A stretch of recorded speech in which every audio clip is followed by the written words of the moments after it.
Chapter 1, The Father Who Doesn't Exist. On the night the world collapsed into grains of sand, the embers of the Great Collapse sprouted the tender shoots of a new world. In year 1 of the Skyfall era, survivors ignited the first sparks atop the festering wounds of the old world. By year 840 of the Skyfall era, I found myself in Flood City, within the old states of the Federation. This was a small town of merely 80,000 people. On that early summer morning, steaming breakfast stalls lined Sparrow Street amidst a cacophony of bickering voices. I crouched beside the fried dough stall, staring at the 3 coins and half a dust-covered fried breadstick lying in the chipped bowl before me. My patched hemp robe barely concealed my gaunt collarbones, and beneath my tousled hair was a grimy face. "Hey there, little bye, off to work so early?" A goose woman carrying a vegetable basket passed by and casually tossed a rotten cabbage into my bowl, the coins inside jingling as it landed. Chewing on a grass stem with a wide grin, I swung my exposed calves beneath tattered pant legs. "Thanks for the cabbage, Auntie Goose." The goose woman was tugging along a girl with twin buns, who blinked her big eyes and asked, "Mom, do you know that beggar well?" Auntie Goose grabbed the girl by her collar and marched forward a few steps. "What does a brat like you know? That boy's the only son of Fong the tyrant from the southern district. We can't afford to offend him, don't you dare hang around with him."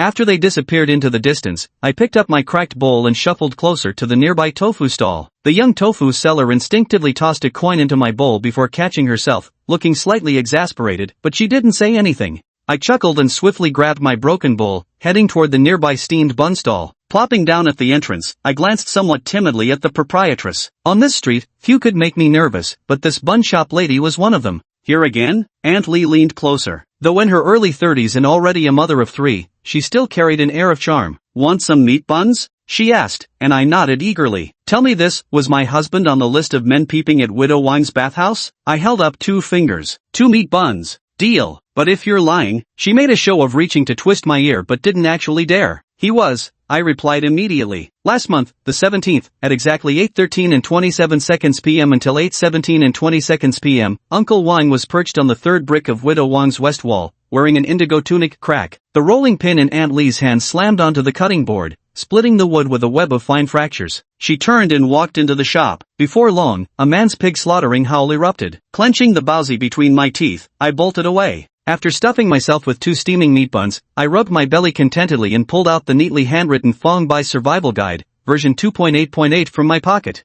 I still remember, back in version 1.0, my daily schedule consisted of just one task: Man vs. Wild, the gift of the trash bin. Speaking of this schedule, I must mention my legendary father, Fong the Hammer. In this world, it seems only I know that Fong Dachui doesn't actually exist. I'm an orphan raised by the kindness of many, where even sour rice balls and spoiled leaves used to be delicacies to me. Ever since I can remember, I'd been pilfering small items in Hongchang, getting beaten every day. There was no other way to survive. That was until I turned 10, when I suddenly acquired a father who didn't exist before. The neighbors began to fear me, or more precisely, they feared my notorious father. He was the ultimate scapegoat. Whether it was Widow Zhang's missing clothesline on East Street or the butcher shop's ledger catching fire in West Market, whenever moral condemnation was needed, his name would be on everyone's lips across the city. But this had its advantages. I found I could afford to act a little more brazenly, and life gradually became easier. Ordinary bullies stopped picking on me, and I no longer had to survive on boiled leaves for weeks at a time. With this newfound backing, my suppressed desires began to surface. The Fong Bai Survival Guide evolved from version 1.0 to 2.8.8 in just 7 years. Although I still went hungry occasionally, the thought of what was hidden under my bed made life feel promising.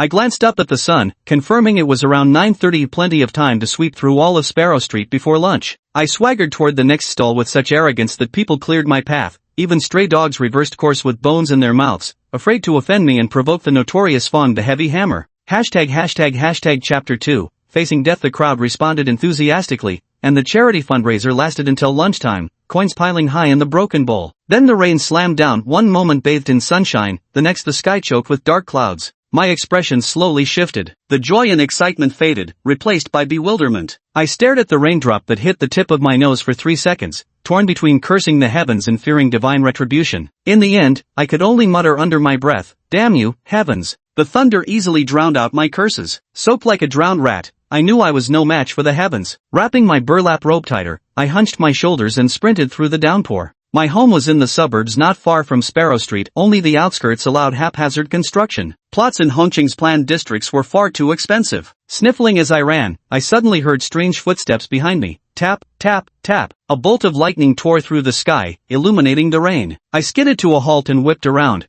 but saw nothing beyond the empty curtain of rain. An auditory hallucination? I rubbed my eyes hard before slipping and landing on my backside in the rain, yet not a single coin spilled from my broken bowl. Ignoring the sound, I scrambled up and kept running. The shadow in the rain seemed to mock my cowardice and helplessness. Far in the distance, I spotted that lone wooden villa. 3 years ago, after picking up civil engineering from basics to the grave from a junk pile, I started building this house by hand, though the title of Hong City's top architectural wonder hasn't been officially recognized yet. Pushing open the wooden door, I exhaled deeply and shouted, "I'm home." Out of habit, I counted the furniture inside to check if any thieves had visited. Bed, table, 2 chairs, bucket, dry grass, firewood, iron pot, salt, bowl. Originally, there was only 1 chair, the other iron chair was borrowed from Grandpa Lee. Its rust made it perfect for repurposing as a cooking stand. Except for the salt, which I bought, every piece of furniture and kitchenware was crafted entirely by my own hands. There used to be a small vegetable garden behind my house, but ever since I mastered the art of staged accidents, the land has lain barren.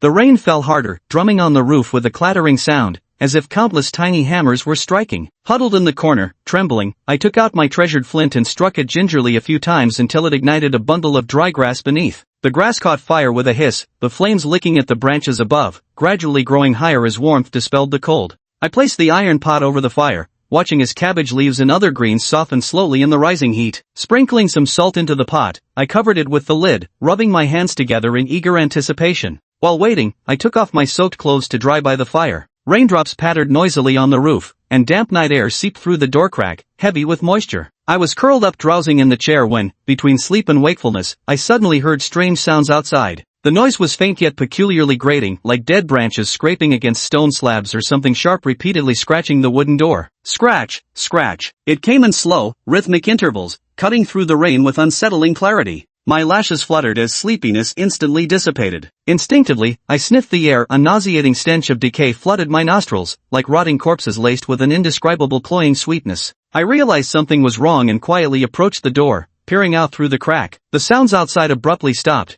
but that foul stench grew stronger, as if something was exhaling right at me through the wooden door. I took 2 steps back, my lower back hitting the corner of the table. Just then, the old door hinges slowly creaked as something gently pushed the door open slightly. I stared fixedly at that pitch-black gap, watching as it widened further, yet there was no one outside, only 2 strange, blood-red marks left on the floor. Their shape was bizarre, not like footprints, but more like the claw marks of a beast. The edges of the bloody marks were still steaming, giving off a pungent, metallic stench. My face instantly turned pale. Right then, a faint rustling sound came from behind me. My entire body stiffened as I slowly turned my head. On the only dining table in my house, a bloodied lump had appeared out of nowhere resembling a skinned dog, its surface covered with squirming veins, slowly turning to look at me. Its face had no eyes, only 2 dark hollows, its mouth a slit revealing rows of densely packed sharp teeth, while a low, guttural clicking sound emanated from its throat. My facial expression rapidly shifted from terror to blankness, finally settling into a clumsily polite smile as I muttered "excuse me," slammed the door shut with a bang,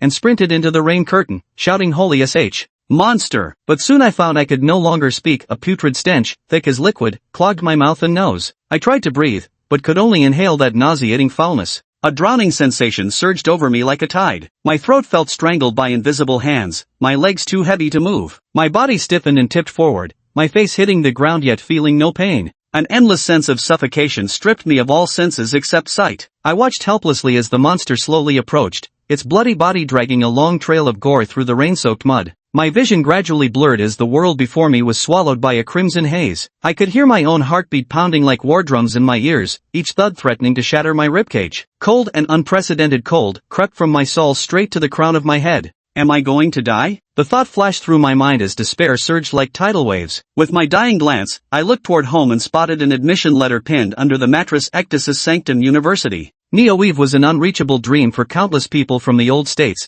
and this letter represented the hard-won hope and ticket I'd fought for. I was still scrambling to gather that astronomical tuition fee. This has been my hope for the past few years, the starting point that makes life feel flavorful. I don't necessarily want to go to university, I just want to leave Hongcheng, leave Jojo, to see what the new world is like. Why is the same world divided into old and new? And I want to taste the foods featured in New World gourmet magazines, even if it costs a fortune. I'm still young, my voice choked in my throat. The sufferings of the past became painfully vivid, those lonely nights spent curled up in the cold, those days forcing smiles through clenched teeth, now pierced my trembling heart like needles. I always thought gritting my teeth could get me through anything, yet faced with death so close, all that resolve crumbled in an instant. Warm tears welled up uncontrollably, tracing scalding paths down my cheeks before being swallowed instantly by the frigid rain. Clearly, I had already decided to go to the new world. The twisted monster slowly advanced, its decaying body leaving slimy trails behind. What on earth is this thing? I mustered my last bit of strength to tilt my head up and glare at it. The next instant, my hoarse scream tore through the curtain of rain. If you truly exist, come out and save me now.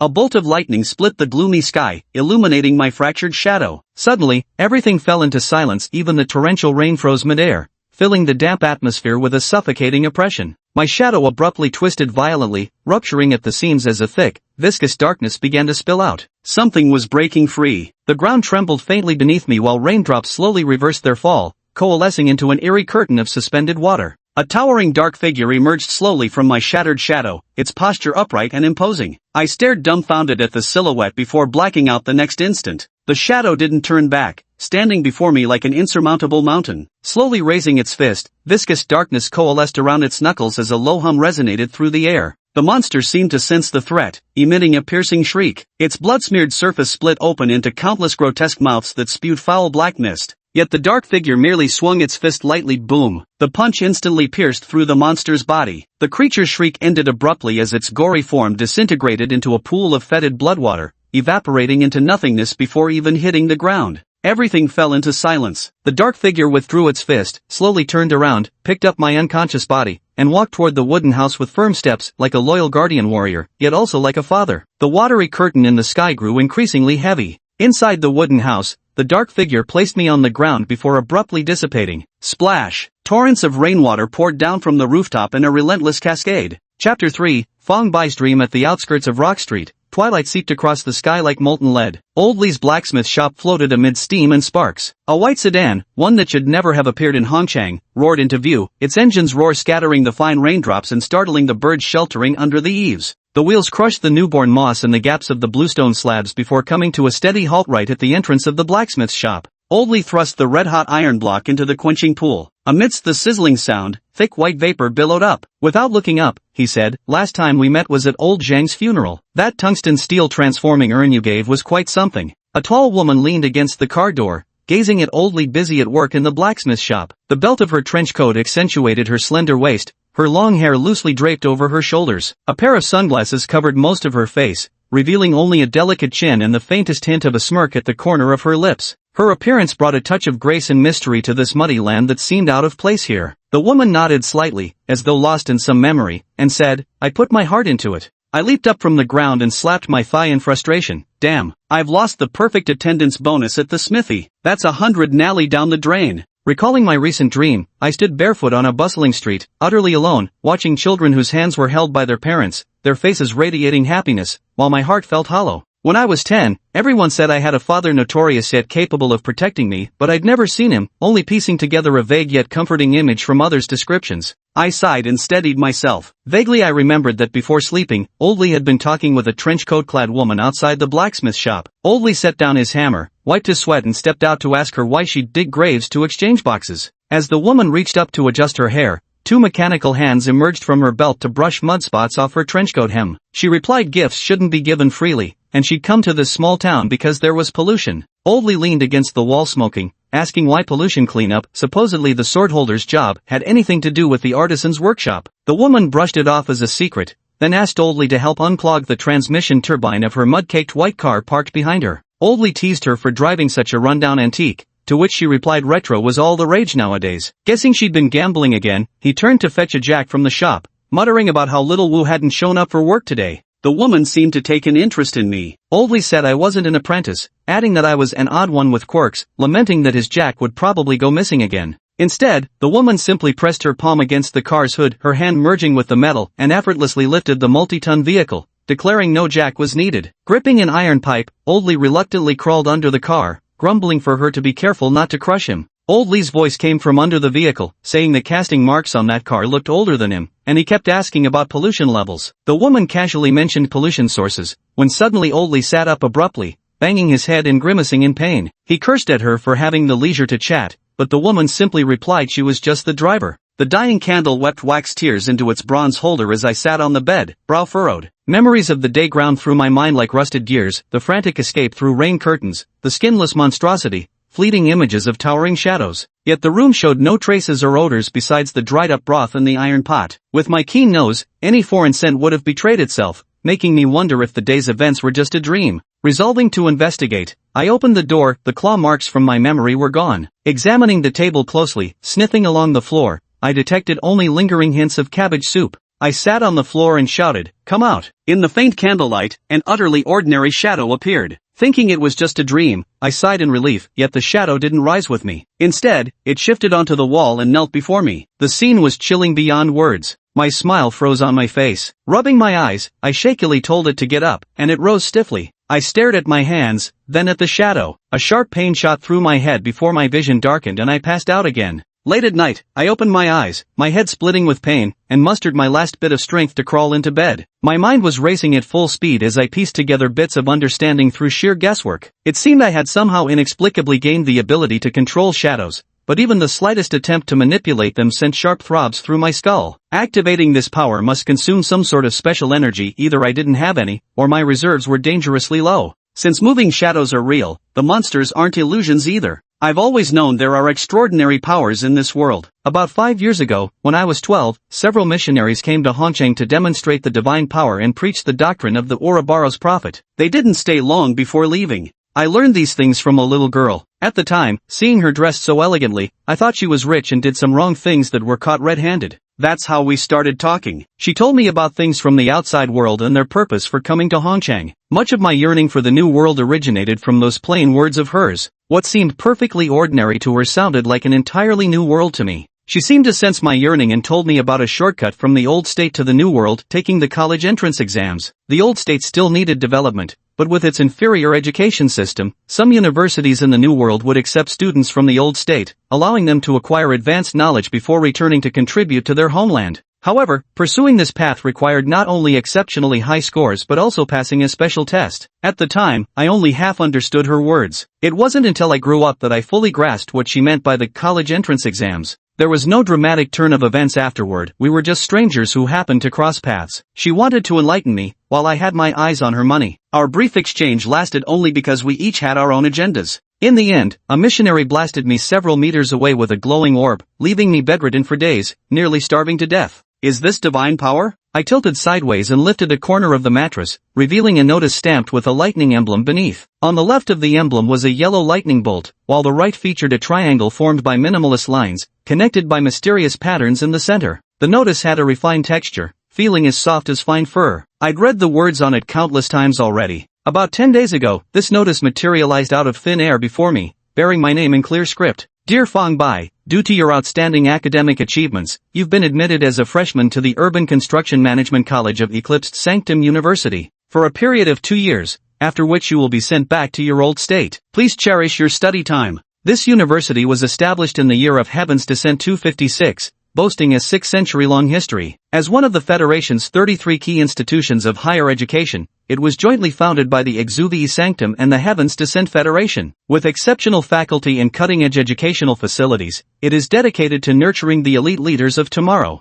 School address, 121, Sacred Spirit Street, Tianqi City. Registration fee, 100,000 Nari. The only bridge between the new world and the old world is education, yet even this education isn't fair. The line duration of 2 years, after which repatriation to the old states stood out glaringly, as if deliberately reminding everyone of something. What concerned me most was the tuition fee of 100,000 Nali. The financial pressure was simply overwhelming. At 15, after securing basic food and shelter, I started lurking around the outskirts of Hongqing's only high school with one sole purpose: auditing classes clandestinely. With father's assistance, though physically exhausting, the process went relatively smoothly. At 17, this past June to be exact, I finally obtained the opportunity to take the college entrance examination as I'd dreamed. I took 5 basic subjects in the exam: Chinese, mathematics, modern Federation history, ancient Federation history, and moral conduct. After finishing, I didn't see my scores. Checking results required school equipment. I thought the test questions were quite simple, just stuff that needed memorization, and it turned out I didn't do too badly. Whoosh! I blew out the candle by my bed and fell asleep hugging the soft admission notice. The room was silent, with phantom moonlight streaming through the dilapidated window frame, illuminating the satisfied smile on my lips.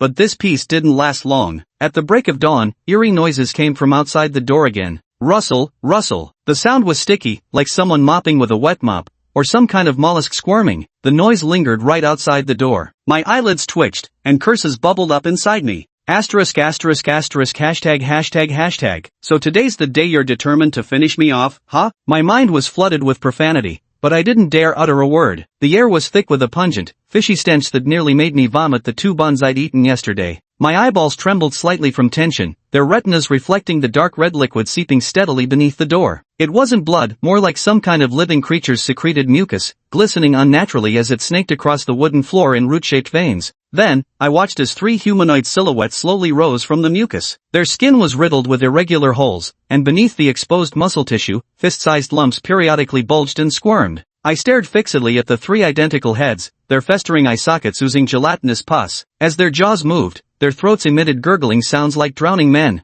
This time the monsters weren't dogs, but flayed humans. Earlier, Shadow had killed the skinless dog, and now its owners had come for revenge, 3 of them at once. My nails dug deep into the mattress as I screamed for help in my mind. Cold sweat trickled down my back to my waist, my Adam's apple bobbing with difficulty. I looked at the only potential weapon in the room, the metal chair. The 3 dog owners began crawling onto my bed, their movements slow and stiff. With each crawl forward, they left bloody handprints on the floor. Foul-smelling liquids dripped from their bodies, making a rhythmic plip-plop sound. Ha! Such sluggish movements? I saw a chance for survival and my mind raced with calculations. What would be the success rate if I got up now, pushed open the door, and ran out? I glanced at the red liquid blocking the door crack, my heart sinking, then turned to the window. The gaps were sealed shut too. Not even a fly could slip through. Gritting my teeth, I resolved to arm myself first before making any moves, but plans never keep up with reality. As I abruptly stood, a wave of dizziness hit me, my vision went black, and I dropped right back onto the floor. From yesterday till now, I'd only eaten 2 buns. The exhaustion from manipulating shadows earlier hadn't faded, and my condition had worsened.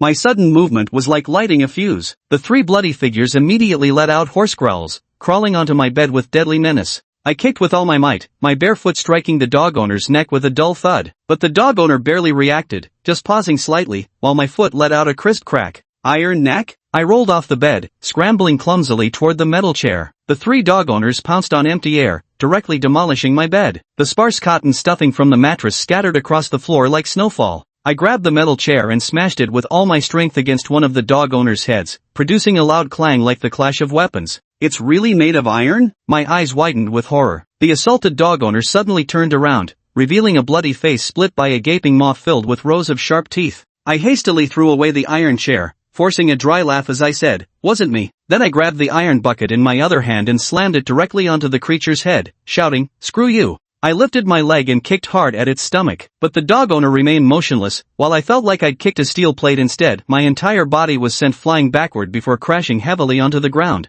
As I was midair, my peripheral vision caught sight of the admission letter that had fallen to the floor after the bed was destroyed. My pupils shrank, and my eyes instantly burned red with rage. With a running start, I weaved under 3 dog owners and desperately shielded that admission letter with my body. "Come out!" I roared, my voice echoing in the cramped room. The shadow behind me suddenly began to distort, as if torn by an invisible force. Countless fine cracks split open along the shadow's edges, like shattered mirror pieces, each fragment trembling faintly. Then those fragments began slowly peeling away like flaking wall plaster, revealing profound darkness beneath. A tall black figure slowly squeezed out from the fissures, its posture upright and imposing, its depth of darkness so absolute it seemed capable of swallowing even light itself. It worked! I stared intently at the dark figure, my heart filled with both terror and exhilaration. Slowly raising its hand, the shadow delivered a single, straightforward punch that instantly obliterated one of the dog owners. But in the next second, the towering dark figure flickered momentarily, then rapidly blinked several more times before gradually turning translucent and dissolving into nothingness. Pale-faced, I lay panting on the ground, feeling as if my very brain matter had been drained. With the shadow's protection gone, I could only watch helplessly as the remaining 2 dog owners crawled toward me, despair flooding my heart. I had no strength left, and the shadow couldn't be summoned again. What now? My consciousness grew increasingly hazy, yet I clung desperately to that soft piece of paper, murmuring deliriously, "New world, good days." The dog owner's razor-sharp palm was already reaching for my throat. At the critical moment, the lightning emblem on the admission letter suddenly flared to life. A brilliant light erupted as countless electric tendrils burst forth from the seal, writhing through the air like silver serpents with explosive crackling sounds. In an instant, the entire room was illuminated as bright as daylight. I couldn't tell how much time had passed when I found myself sprawled flat on my back, limbs splayed out like an overturned turtle in the most undignified posture imaginable. A white outline traced my silhouette perfectly, a textbook crime scene. I was sleeping peacefully, and it would have been absolutely perfect if not for the annoying noises buzzing in my ears. There were 3 people crowded around me, making the already cramped little room feel more congested than ever. A lively girl with twin pigtails, clutching a lollipop, crouched beside me, her sparkling eyes fixed on the admission letter I was gripping tightly in my hand. She leaned in closer and exclaimed in surprise, "Wow, what they're holding looks like an acceptance letter from the eclipsed Sanctum University. Frost's sister, come take a look." The girl waved toward the woman clad in silver-white armor, her face mostly hidden beneath a helmet, revealing only a pair of icy, piercing eyes. Standing by the door with arms crossed, her stance exuded aloofness. Frost glanced at the youthful-looking girl, who appeared no older than 18 or 19, and responded coolly, "Sugar Sue, deduct 1 point for observation skills. You should have noticed that letter the moment you stepped in." "Ah." Su Xiaotang's mouth fell open, the candy in her mouth instantly losing its sweetness. She slid into a dramatic kneel, clinging to Long Shuang's leg with tear-filled eyes looking up. "New Sister Ling Shuang, if you deduct more points I'll fail. I'll never call you an ice block again, or say you're an emotionless robot, and I definitely won't mention you snoring in your sleep. Please, give me one more chance." Ling Shuang looked down at her, eyebrows slightly furrowed. "When did you ever hear me snore?" Su Xiaotang froze momentarily before forcing an awkward smile. In a dream?" The Frost was silent. "Uncle Lin, please help me plead my case." Su Xiaotang looked pleadingly at the young man with gold-rimmed glasses standing nearby. He was holding a palm-sized device, completely engrossed in the complex data streams flashing across the screen. Lin Mo gave her a look that said, "You're on your own, Xiaotang. Your assessment instructor is Lung Shuang. I wouldn't dare interfere." He adjusted his glasses, staring at the numbers on the device. "But we can talk about deductions later. The results are in. The creature that attacked this boy was indeed a polluter, and the contamination source has been here too." Su Xiaotang blinked and quickly changed the subject. "Right, we'll discuss that later. Eliminating the contamination comes first. Sister Lung Shuang, why do you think the polluters targeted him?" Ling Shuang didn't expose her obvious diversion and went along with it. "Polluters usually act without discernible patterns. There might be something special about him that attracted them." "Something special?" Su Xiaotang tilted her head, looking at the admission letter in my arms. "Is it this letter?" "Impossible." Lin Mo slowly shook his head. "The letter bears the seal of Sanctum University. Its energy fluctuations would only frighten ordinary contaminated beings. What's attracting them is probably the boy himself. To receive an admission letter from Sanctum University in such a small place." A glint flashed through Lin Mo's eyes. "This kid must be the top scholar from one of the 36 cities in the scattered states." "Top scholar?" Su Xiaotang's eyes sparkled with excitement as she jumped up. "And he's going to be my junior at the same school?" Lung Shuang glanced at her, his tone indifferent. "According to past regulations, he should only be allowed to study at Sanctum University for 2 years, and he wouldn't even be in the same faculty as you. Hardly qualifies as your junior." "Come on, Sister Ling Shuang, don't be so serious." The girl giggled as she leaned in closer to me. "A junior is a junior, no matter what he's studying. Besides, what if he's exceptionally talented and skips grades straight into our department?" Ling Shuang furrowed her brows slightly. "Don't even think about looking for him at the school, you'll only end up hurting him." "I have an idea." Su Xiaotang suddenly stood up, her eyes shining like stars. "Since our junior can attract the contaminated entities, we'll use him as bait to lure them out. Then we can capture them and trace back to the contamination source through those entities." "How is that?" she asked, looking at Lung Shuang with an expectant expression. Lung Shuang gave a slight nod. "It's a feasible plan. Will this earn me points?" Su Xiaotang widened her eyes. "Points on your head." Lung Shuang flicked her fingers sharply against Su Xiaotang's forehead, making her yelp in pain. His mortal body can't endure much more contamination before turning into a corrupted being. "Using him as bait? More like feeding him to the enemy. Did you even pay attention in basic training?" Lin Mo, who had been watching nearby, chuckled at the scene and dusted off his hands. "Let's take him back first. When he wakes up, maybe we can get some clues about the contamination source from him." Ling Shuang walked over to me, bent down, and scooped me up. Her movements were crisp and efficient. In her arms, I was as light as a feather. The 3 of them led me out of the dilapidated house. A white car had already been waiting outside for some time. A long-haired woman in a black trench coat leaned against the car door, arms crossed, a pair of sunglasses covering her eyes, the corners of her lips curled in a faint, ambiguous smile. "Another dead end?" she asked. "Yeah, this is the survivor." Long Shuang nodded. "Get in?" Chao Feiwei glanced at the group. Lin Mo checked the device in his hand. "We still need to investigate the surrounding area." Chao Feiwei gestured with an OK sign. As Lung Shuang was about to leave, she wore a puzzled expression. "The boy in your arms, just leave him with me. There's severe corruption within his body," Lung Shuang stated tersely. I was wondering why you insisted on holding him instead of letting Uncle Lin do it. Su Xiaotong's face lit up with sudden understanding. It's because Eternal Covenant can purify contamination faster. I remember that chapter clearly. Seeing the two figures walking ahead, Su Xiaotong skipped along behind them, humming a little tune. Uncle Lin, do you think the junior will wake up believing he's been kidnapped? Lin Mo adjusted his glasses. If he wakes up to find himself being held by Lang Shuang, he might think he's died and gone to heaven. Su Xiaotong burst out laughing. Uncle Lin, I didn't know you could joke around. Without turning her head, Lang Shuang tossed back. Lin Mo, Su Xiaotong has corrupted you too. Lin Mo shrugged and said nothing. So noisy, is this hell? My consciousness remained foggy, but I vaguely felt someone picking me up. I tried to open my eyes, yet found I lacked even the strength to lift my eyelids. The only sound in my ears was a chorus of chirping. Uncle Lin, do you think this junior might be a genius? After all, he's the top scholar. Turning to glance at the wooden cottage behind him, Lin Mo smiled and said, even if he's not a genius, he's bound to make something of himself here in Oldjo someday. Oh, why do you say that? Su Xiaotong asked curiously.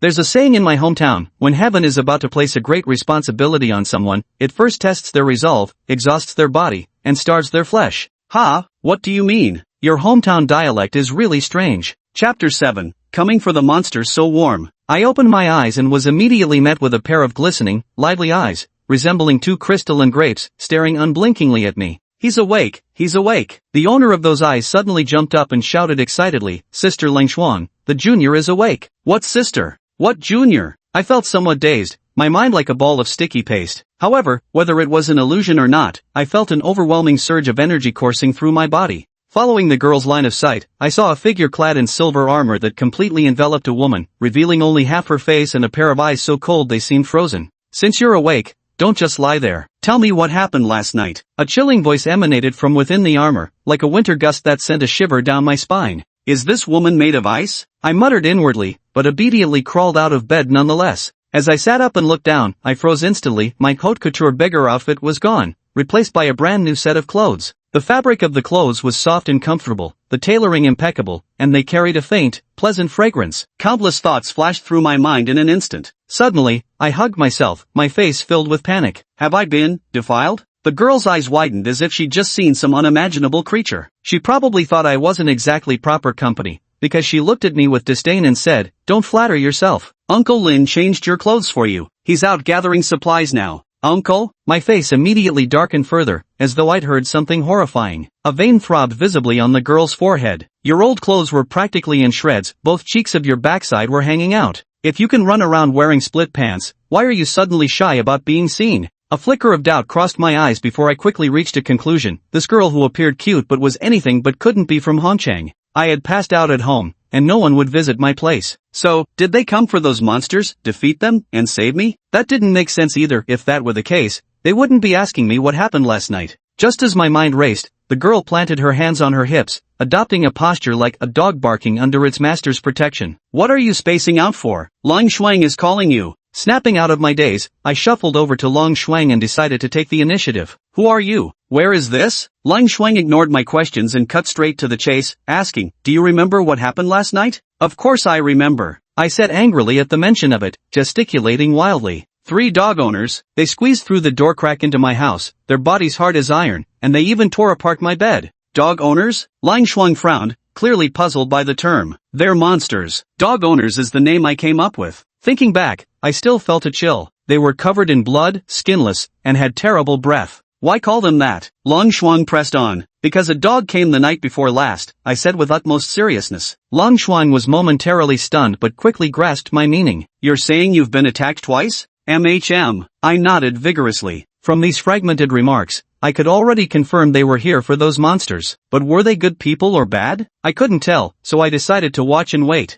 You survived 2 attacks in a row, Cold Frost remarked, a hint of surprise in her voice. The second time was due to triggering the mark. How did you survive the first one? Explain in detail. Engraving? What's an engraving? I was also deeply curious about how I'd survived a second time. Hazily, all I remembered was seeing my admission letter glow, then nothing else. Right. Where's the admission letter? I jumped to my feet, my gaze darting frantically around the room until it landed on the letter resting beside the bed. Phew, still there. What are you doing? Giving me such a fright. Su Xiaotong behind me patted her chest. She'd initially held some rosy illusions about me, the top scholar junior, but now those illusions were shattered, leaving nothing but resentment. This person, why is he so different from what she imagined? We'll talk about the imprint later. First, tell me what happened the night before last, Long Shuang said, looking at me. I felt an overwhelming pressure and obediently described the events from that night. That blood-drenched mess was like jelly. I fought with it for a while, and just when I was about to barely win, a shadowy figure suddenly burst through the door and punched the dog's head clean off. After smashing the dog's head, the shadowy figure left. I gave my own achievements a slight polish and didn't reveal that the shadowy figure was summoned by me. Before figuring out who these people really are, casually revealing my secrets would be dangerous. After all, I'm a brave and resourceful scholar.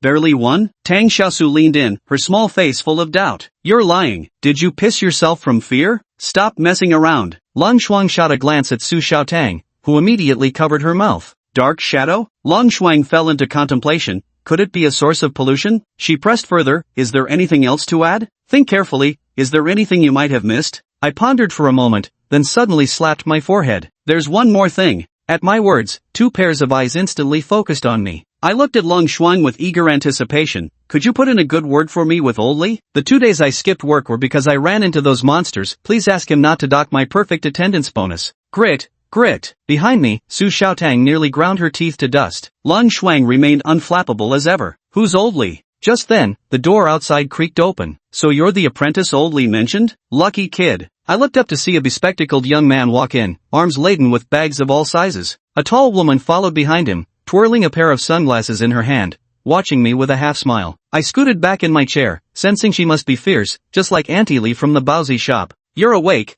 kid, the young man greeted warmly. Hungry? He opened a bag stuffed with rations, crackers, bread, and several large sealed packets of dried meat. I swallowed hard. It must have been 2 days since I last ate. This hollow, gnawing hunger felt both familiar and strange. Just some dry rations, don't mind the simplicity. The young man handed me a piece of bread. I took it, gave it a tentative sniff, then immediately wolfed it down. What kind of dry rations are these? These are clearly exquisite delicacies. Watching me wolf them down greedily, Su Xiaotang muttered under her breath, why eat so fast? Careful you don't choke to death. Lin Mo chuckled, walked over and patted me on the back. Take your time, there's plenty. Wow. Uncle Lin, you're never this gentle with me, Su Xiaotang pouted, her face full of discontent. Lin Mo smiled without a word, adjusted his glasses and looked at Long Shuang. Well, got any clearer leads? He was attacked twice. The first time, someone in black helped him. The second time, he was saved by the engraved mark. This batch of contaminated entities likely has the ability to lie dormant and slip through door cracks. Beyond that, we've got nothing else to go on. Long Shuang replied. We did find some leads when we went out for supplies earlier, Lin Mo said, leaning against the doorway. 2 households were attacked last night. The bodies are missing, most likely turned into contaminated entities with dormant capabilities? That makes sense. He took out a pen from his pocket and began drawing in mid-air,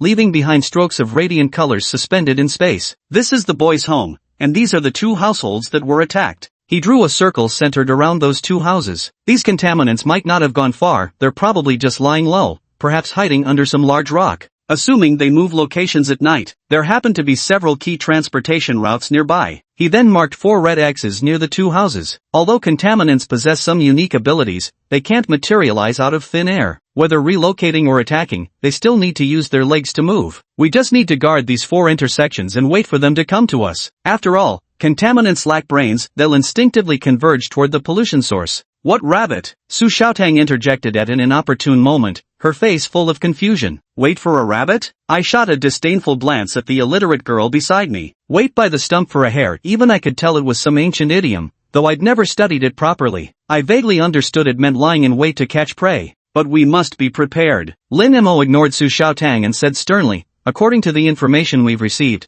this source of pollution has been developing for many years. It hasn't launched large-scale attacks on the citizens of Hongcheng, possibly because it's amassing forces, gathering strength for a full-scale massacre. I listened as Lang Shuang said, there have been quite a few cases like this, and shivered at the mention of massacre, hastily asking, are those monsters really that vicious? Long Shuang nodded gravely and replied, we must act quickly. Chao Feiwei stared at the red crosses marked in 4 places, her fingers tapping lightly on the table with a tick-tock sound, as if protesting. When Lin Mo said 4 locations, Chao Feiwei fixed her gaze on him, leaned forward, and demanded, weren't you supposed to just be the driver? Lin Mo adjusted the gold-rimmed glasses on the bridge of his nose and said calmly, special circumstances. I'll treat you to dinner later. After saying don't wander around, watch out for contamination, these guys left the room in unison. I stood there dumbfounded, my mind completely blank. I quickly walked to the window, pushed it open and looked down. This was the Rock Street commercial district. I was on the second floor of the Joy Inn hostel, not far from Old Lee's blacksmith shop. I wrestled with myself, wondering whether I should check out the blacksmith shop, but ultimately decided my life was more important. I had faster ways to make money now. The reason I kept thinking about that blacksmith shop was because it had been my first proper job of low pay, but at least it was legitimate work. I tucked the notice under my mattress and hurried downstairs, sitting by the roadside to scout for targets. Shortly after settling in, a carriage slowly approached. I immediately stood up, pretending not to notice, and sauntered forward casually. Just as the carriage was about to hit me, I dramatically flung myself backward like a kicked ball, letting out a piercing shriek. But this time, I overdid it. I flew several meters back and slammed hard into the courier station wall. My back's broken. I lay on the ground clutching my waist this time. The pain was real. Passers-by gathered around, pointing and murmuring. One old woman gasped, "Aya, isn't that Fong Bai? Fong the Hammer's son?" An old man shook his head and sighed. "Always heard this lad was a scammer. But this isn't just acting, he really threw himself at it. That hit must have actually broken his back." A well-to-do gentleman stepped down from the carriage. Spotting me, he smacked his forehead in resignation and asked, "Fong Bai? Fine, I surrender. How much?" With a pitiful look, I first held up 2 fingers, then switched to 3, 20 nari. "No, 30. The gentleman froze for a moment before bursting into laughter. He pulled out a banknote and tossed it to the ground. "Ever seen a bill this large before?" Ignoring the ache in my back, I snatched up the money and stuffed it into my pocket. Delighted, I plopped down by the wall to scout for my next target, paying the gentleman no further mind. The gentleman stomped his feet in fury, but those nearby quickly grabbed his arm. "Calm down, boss. Watch out for Fong the Hammer's revenge." At the mention of Fong the Hammer, the gentleman's face paled. With a cold snort, he climbed back into his carriage and drove off. I worked from dawn till dusk, keeping watch near the Eucalyptus courier station. When night fell and the streets grew quiet with few people or carriages, I finally packed up my stall. Rubbing my sore back, I noticed those fellows still hadn't returned. Suspecting they might be off hunting monsters, I decided to head upstairs first. Without ceremony, I pulled a flatbread from the supply bag and sat by the window devouring it hungrily. Earning money by day and having ready-made supper by night, this was truly the good life. I took out my earnings to count 302 naris in total. Staring at the 50 nari banknote, my studies of Federation ancient history reminded me that the woman printed on it was named Nari, one of the founders of the new era.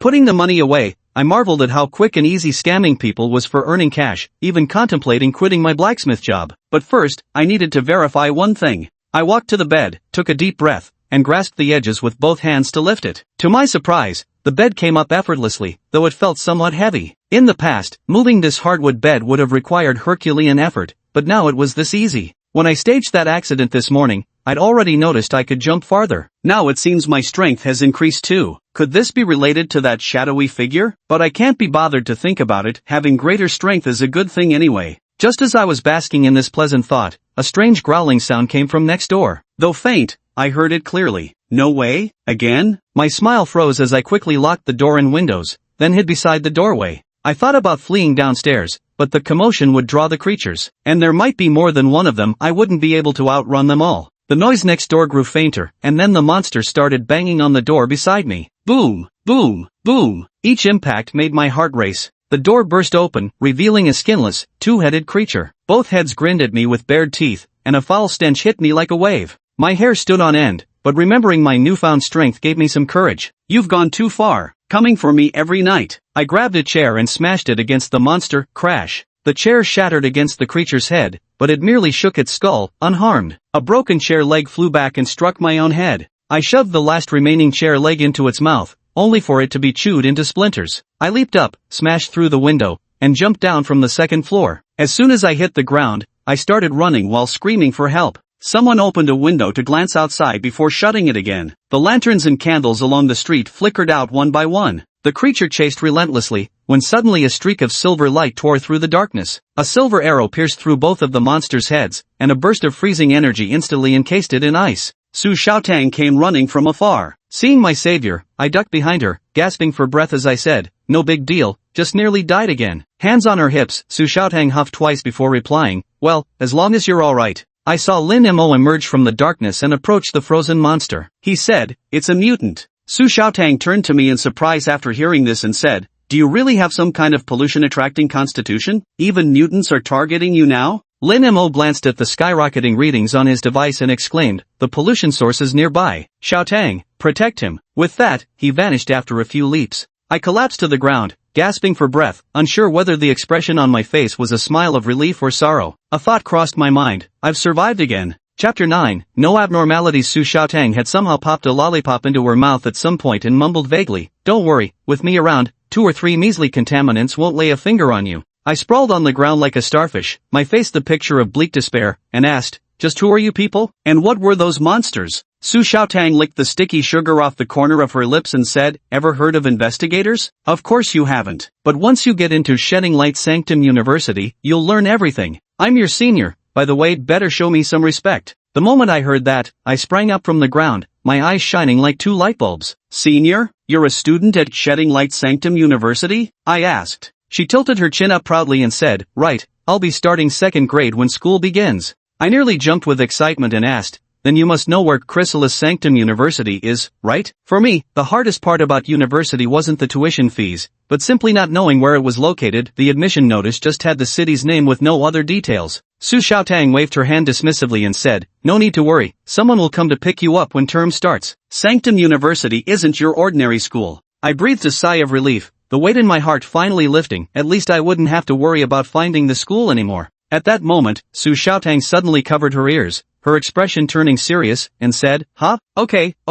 Then she waved at me and said, "Go. Follow me." Completely bewildered, I yelled, "What? Hey, wait for me." Su Xiaotang ran incredibly fast, and the words I shouted most along the way were, "Wait for me." We sprinted wildly, crossing the outskirts before she headed up the mountain. I was panting so hard I could barely keep up. If my body weren't a bit stronger than before, I would have collapsed already. Wailing as I ran, I gasped, "Where the hell are we going?" Without turning her head, Su Xiaotang replied, "Just follow, hurry." "But contamination is already closing in." I asked, "Pollution? Those monsters?" My face instantly turned grim as I unconsciously quickened my pace. Finally, we reached the hilltop. A white car was parked there. Chao Feiwei leaned against the door, smiling at us, while Long Shuang stood stiffly clutching a greatsword forged from ice, her eyes still as cold as the blade. Lin Mo had both hands stuffed in his pockets, the hem of his coat fluttering in the wind. Lin Mo adjusted his glasses and said calmly, "Just as I thought. Everyone's here." Su Xiaotang gasped for breath, looking at Lin Mo as she asked, "Were you telling the truth earlier? Is our junior really the source of pollution?"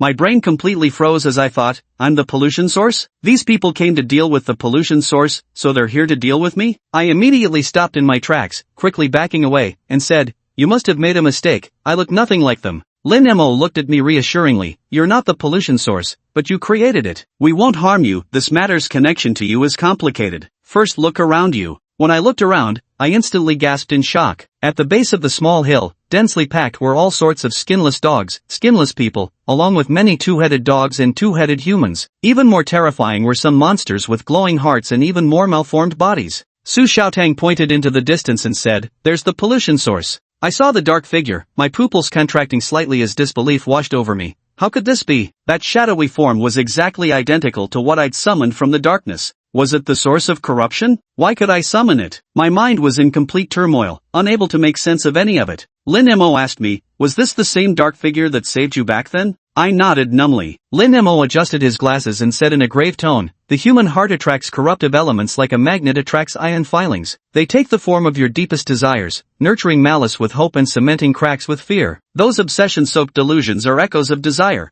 and inverted reflections of expectation. The source of pollution is created by you, and pollution is created by the source. So wherever you are, the source will be there, and wherever the source is, the pollution will follow. It's just usually hidden." I was completely baffled. What did that mean? Lin Mo continued, "Fong Bai, that shadowy figure was born from your obsession, a kind response to your longing. It emerged long ago, but because of your goodness, this source of pollution never showed aggression. However, in recent months, it must have been tainted by malice, breaking its connection with you, which is why it started attacking people." Su Xiaotang widened her eyes, pulling out a pink notebook and scribbling something down as she asked, "Uncle Lin, how did you figure this out?" Lin Mo adjusted his glasses calmly and said, "When I brought you back to the station back then, many people in Hongcheng recognized you. You're quite famous there, because you have a father notorious for his crimes, Fong Dachui. The citizens spoke of Fong Dachui as utterly wicked, feared by all. But what did we see when we first visited your home? Do you remember?" Su Xiaotang thought for a moment and said, "We didn't see Fong Dachui." Cold Frost, standing nearby, tightened his fist, sighed, then relaxed his grip. Lin Mo said, "What we saw was absolute poverty. If Fong Dachui truly existed, your home wouldn't have been like that. Your life didn't make sense either. Despite supposedly being protected by Fong Dachui, you resorted to begging, staging accidents, and being shunned. The worst you did was snatch a child's candied hawthorn stick. With Fong Dachui around, you could have openly robbed, yet you didn't. It was this inherent goodness that suppressed the source of corruption. And that source, living up to your expectations, protected you like a father, using its corrupting power to alter the memories of every citizen in Hongcheng, embedding the figure of Fong Dachui into almost everyone's mind. Perhaps troubled by university matters, you've inadvertently developed some wicked thoughts about making quick money. These dark thoughts have endowed the pollution source with the ability to act autonomously. The first thing the pollution source intends to do is eliminate you. Only when you're dead can it truly gain complete freedom. Yet because it was born from your thoughts, it remains subject to your control. So when you're in danger and cry for help, it will still save you. The pollution source's current instability stems from your own instability. You might resist those spontaneously arising dark thoughts, but for the pollution source, absorbing even the slightest trace of malicious thoughts becomes an unstoppable cascade. Before long, it will kill you to break free from control. I listened in stunned confusion, murmuring to myself, is that so? Because I wanted a father, I got one. But this father, twisted by my dark thoughts, has become a genuine villain, someone who might even slaughter a city. I stared blankly at the tall dark figure, when suddenly a flicker of doubt crossed my eyes. It's different. This shadow isn't like what I saw before. It doesn't give me the same comforting feeling. I turned to look at my own shadow. Under the moonlight, mine appeared utterly ordinary, completely unremarkable. Chapter 10, Leaving Hongcheng. Waves of growls from the foot of the mountain snapped me back to reality. As I watched the swarming black dots surging toward us, a chill ran down my spine and my legs began to tremble. Just as I was about to collapse, Su Xiaotang stepped in front of me, brimming with confidence. Don't worry, she declared. I'm your senior after all. Protecting my junior is my duty. I nodded repeatedly in agreement, saying, Senior Xiaotang, I'm entrusting my life to you. Su Xiaotang took a step forward with a look of disdain and said, just call me Su Xiaotang. Lin Imo removed his glasses and said calmly, let's go. Before his voice faded, he had already rushed forward, his black trench coat fluttering noisily in the wind. Long Shuang followed closely behind, the frigid chill emanating from the massive ice sword in her hand. Zhao Feiwei sighed softly, shook her head, and said, this guy is going to make me work for free again. She placed her hand on the white car behind her, and the next second, the car actually began to transform with a clank clank clank, morphing into a towering Autobot. Holy shit, Transformers? Aren't those the characters from comic books? My eyes widened in disbelief, my jaw nearly hitting the ground. The Autobot placed Zhao Feiwei on its shoulder, then strode forward into the horde of monsters. Its fists came down like hammers, each blow smashing several skinless dogs into pulp. Watching this scene, I felt both awestruck and envious. Lin Mo, deep within the contaminated zone, had one hand in his pocket while the other gripped a pistol. Every shot hit a monster's vital spot with precision, regardless of how many heads they had, each fell dead instantly. Cold Frost moved like a drifting iceberg, her glacial greatsword swinging through the air. The surrounding monsters instantly froze into ice sculptures before shattering with a loud crack. Su Xiaotang stood beside me, occasionally flicking her wrist. Threads of light woven into the air materialized, tightly binding any monsters that dared approach. I licked my lips and couldn't help but ask, this move, can you teach me? Su Xiaotang raised her chin proudly. Harmonic resonance is a unique gift, can't be taught. Just as I was about to heap more praise on my upperclassmen, I suddenly spotted a two-headed dog breaking through our defenses, lunging straight for us. I immediately took a step back, hiding behind Su Xiaotang while shouting, Senior, save me. Su Xiaotang remained calm and composed, casually waving her hand to instantly summon a barrier woven from light in front of her. The monster crashed headfirst into the barrier and was sent flying backward. I let out a sigh of relief and cautiously peeked out, gazing at the main battlefield below. Lin Mo and Lang Shuang had already closed in on the towering dark figure, like two sharp blades piercing straight through the enemy ranks. The towering dark silhouette roared incessantly, driving the surrounding monsters into an even more frenzied state. At some point, Lin Mo's figure suddenly became indistinct, as the corrupted attack passed right through his body like striking empty air. Not even a ripple was disturbed. He barged through recklessly, his strides unhurried yet swiftly bringing him behind the shadowy figure in the blink of an eye. Meanwhile, Long Shuang remained encircled by swarms of creatures, but the frost greatsword in her hand was like a reaper's scythe, every slash cleaving through with icy devastation. Standing atop the Autobot's shoulder, Zhao Feiwei spoke with a light, teasing tone, been an investigator for too long, forgotten how a blade wielder fights? Her body swayed slightly with the Autobot's movements. Beneath her, the towering machine raised its massive fist and abruptly smashed it toward the looming shadow. Boom! After the deafening impact, the colossal shadow staggered back several steps, the ground cracking beneath its feet, but it still refused to fall. Lin Mo put on his glasses, tilted his head to glance at Lung Shuang, and asked, will you? None of the three regarded the shadowy figure with any concern. Alright, Cold Frost replied succinctly. She raised her greatsword of ice once more, its crystalline surface rapidly restructuring and expanding until it surged to 3 meters in length, the blade radiating bone-chilling cold. She gripped the sword with both hands and slashed downward. The shadow instinctively raised its fist to block, but frost rapidly spread across its entire body, freezing its movements in an instant. Pop! With a soft sound, the shadowy figure within the ice sculpture began to crumble, transforming into countless tiny shards that scattered with the wind. At the same moment, the hordes of monsters covering the mountains and plains also vanished. I stood there dumbstruck, myriad thoughts swirling in my mind. I think I finally understood. This was the difference between the new world and the old state. Su Xiaotang, seeing my stupefied expression, leaned in with a grin and asked, "Well, Junior, pretty mind-blowing, huh?"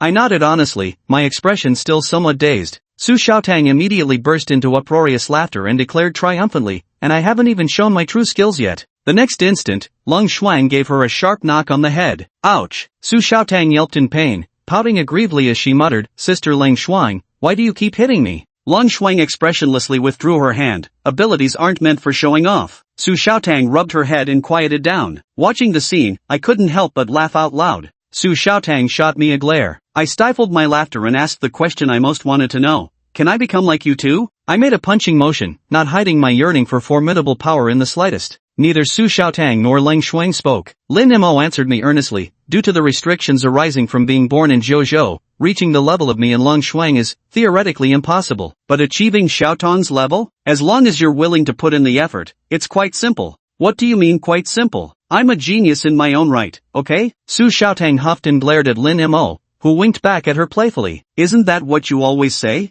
You, this junior of yours, is also a genius. How could an ordinary person's mental threshold possibly create a pollution source? Su Xiaotang immediately began reciting textbook knowledge. Being able to create a pollution source proves that the junior must possess a mutated level mental threshold at the very least. He can study the 9 great esoteric disciplines: sacred marks, matrix, alchemy, surveying, synchronization, smelting, deconstruction, inscription, and mechanical pulse. Counting on her fingers as she spoke, she then turned an eager gaze toward Leng Shuang. Am I right? Yes. Do I get extra credit? Theory put into practice, 1 point. Even Cold Frost's ice-cold eyes showed signs of exhaustion. Sugar Su was so thrilled she literally jumped for joy. Can I really learn all this? I didn't bother hiding the hunger in my eyes as I stared unblinkingly at Sugar Su. Will you teach me? Uncomfortable under my intense gaze, she averted her eyes. Once we finish dealing with the pollution source, we'll be leaving. No time for lessons. You'll have to learn on your own at the academy. My face fell with disappointment. Lin Mo adjusted his glasses and turned to Cold Frost.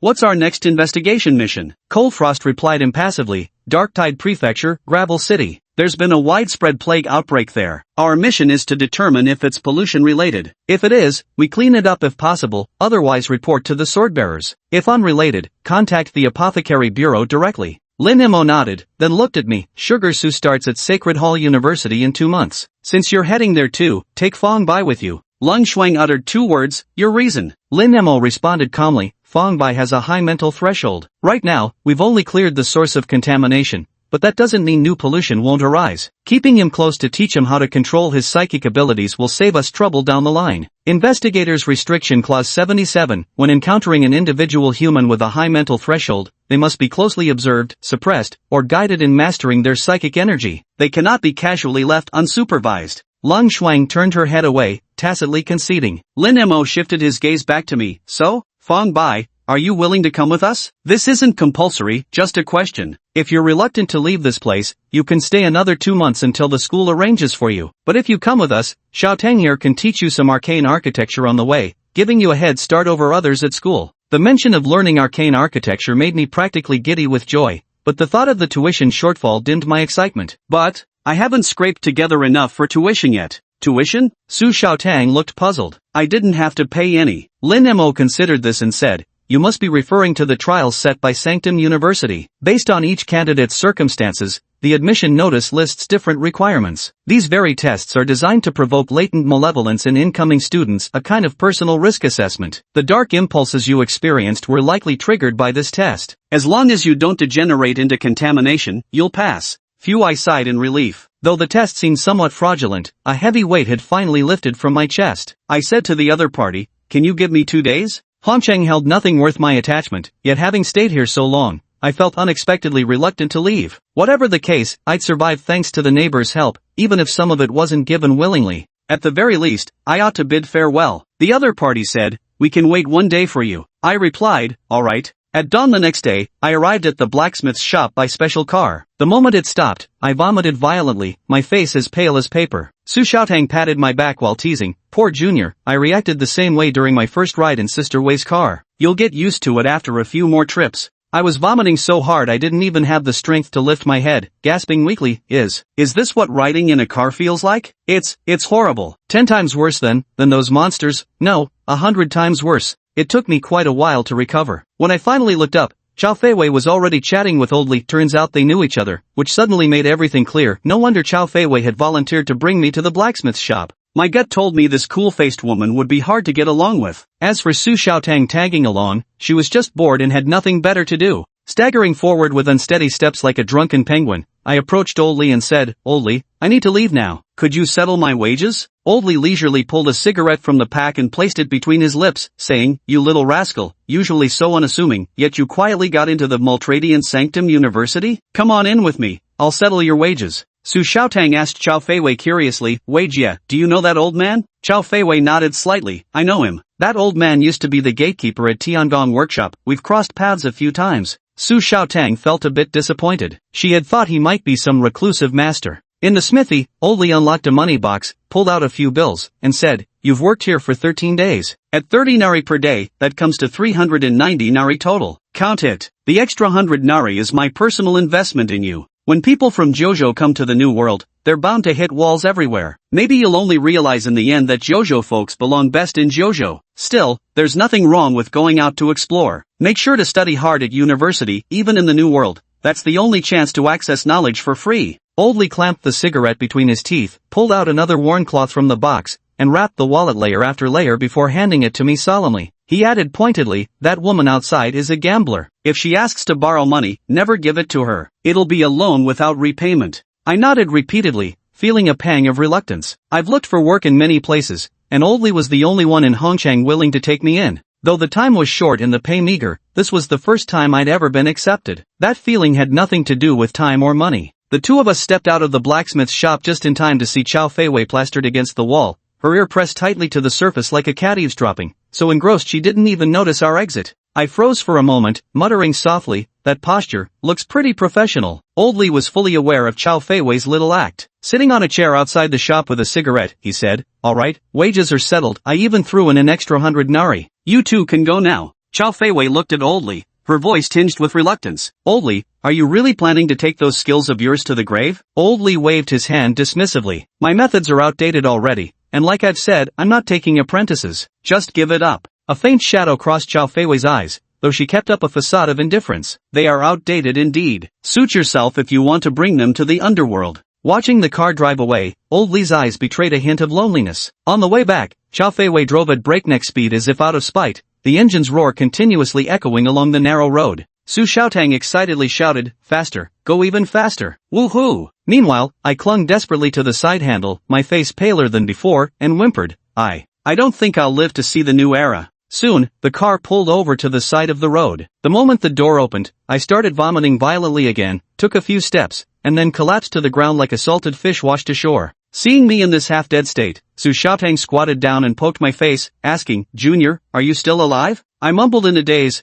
Senior, why are there two of you now?" After speaking, he retched again with a loud ugh. Su Xiaotang let out a shriek, her shoes had just been splattered with some unidentified fluid. Chao Feiwei looked down at me with a bewildered expression in her eyes. Though I might have driven just a tad too fast, I've never seen anyone get carsick this badly before. "Could it be, you're the legendary mechanical vein insulator? Mechanoreceptor insulator?" Su Xiaotang, who had been huffing with anger just a second ago, immediately turned her head in curiosity upon hearing the name. Chao Feiwei explained, "Legend speaks of such a constitution. Merely touching anything mechanical causes severe dizziness, even with the simplest mechanisms. This condition is called the mechanoreceptor insulator." Su Xiaotang widened her eyes in astonishment. "This kind of constitution exists?" Chao Feiwei crossed her arms. "Just legends, who knows how much is true. Now hurry along if you're feeling better." I staggered my way into Sparrow Street. When I reached the steamed bun shop, Aunt Lee was busy kneading dough, her hands covered in flour. She looked up and saw me, asking, "Little Bai, haven't seen you these past couple days?"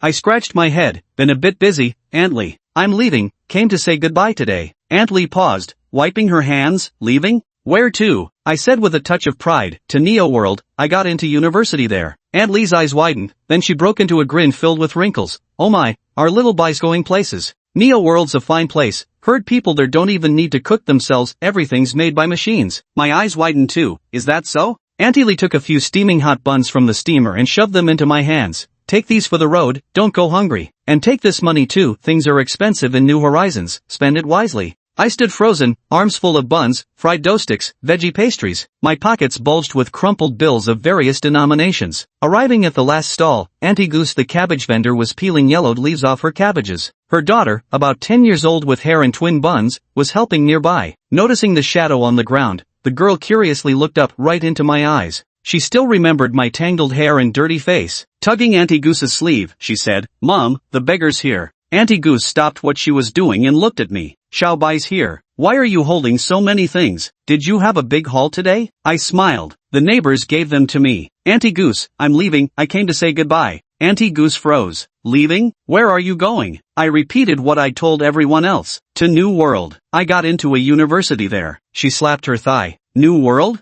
That's really something." She picked out the freshest cabbages from her stall, and seeing that my hands were already full, she pulled a few crumpled nari bills from her worn cloth pouch and stuffed them into my already bulging pocket. "Auntie Goose is just a vegetable seller, there isn't much I can give you. Take these for your journey. If New World doesn't work out, just come back." I nodded quietly, then suddenly asked, "Auntie Goose, do you know Fong Dachui?" She looked up, puzzled. "Who's Fong Dachui?" I stood motionless, sunlight reflecting off my shadow darker than anyone else's, as if ink had been poured across the ground, so deep it sent a chill through me. I forced a smile. "It's nothing, just asking casually." "Well, I'll be going then." Mother Goose said, "No matter what happens in the future, remember to come back and visit." I replied, "All right." At that moment, I overheard Mother Goose saying to her daughter, "Look at Fong Bai, he got into a university in Xinshe, what achievement. You should study hard too, strive to be like your elder brother Fong Bai." The girl mumbled, "Mom, just a few days ago you told me not to follow his example. How come you changed your tune so quickly?" "But, a university in Xinshe, that sounds incredibly impressive." Mother Goose retorted, "Did I say that?" Chapter 12, my heart's yearning. The vast desert stretched endlessly, sand and dust swirling in the air as a white car sped across the desolate landscape, at times drifting, at others swerving sharply. Its tires kicked up clouds of sand that soared dozens of meters high. My face was as pale as paper, with white foam still clinging to the corners of my mouth. My head hung out the car window, hair whipped into a tangled mess by the wind. I opened my mouth to say something,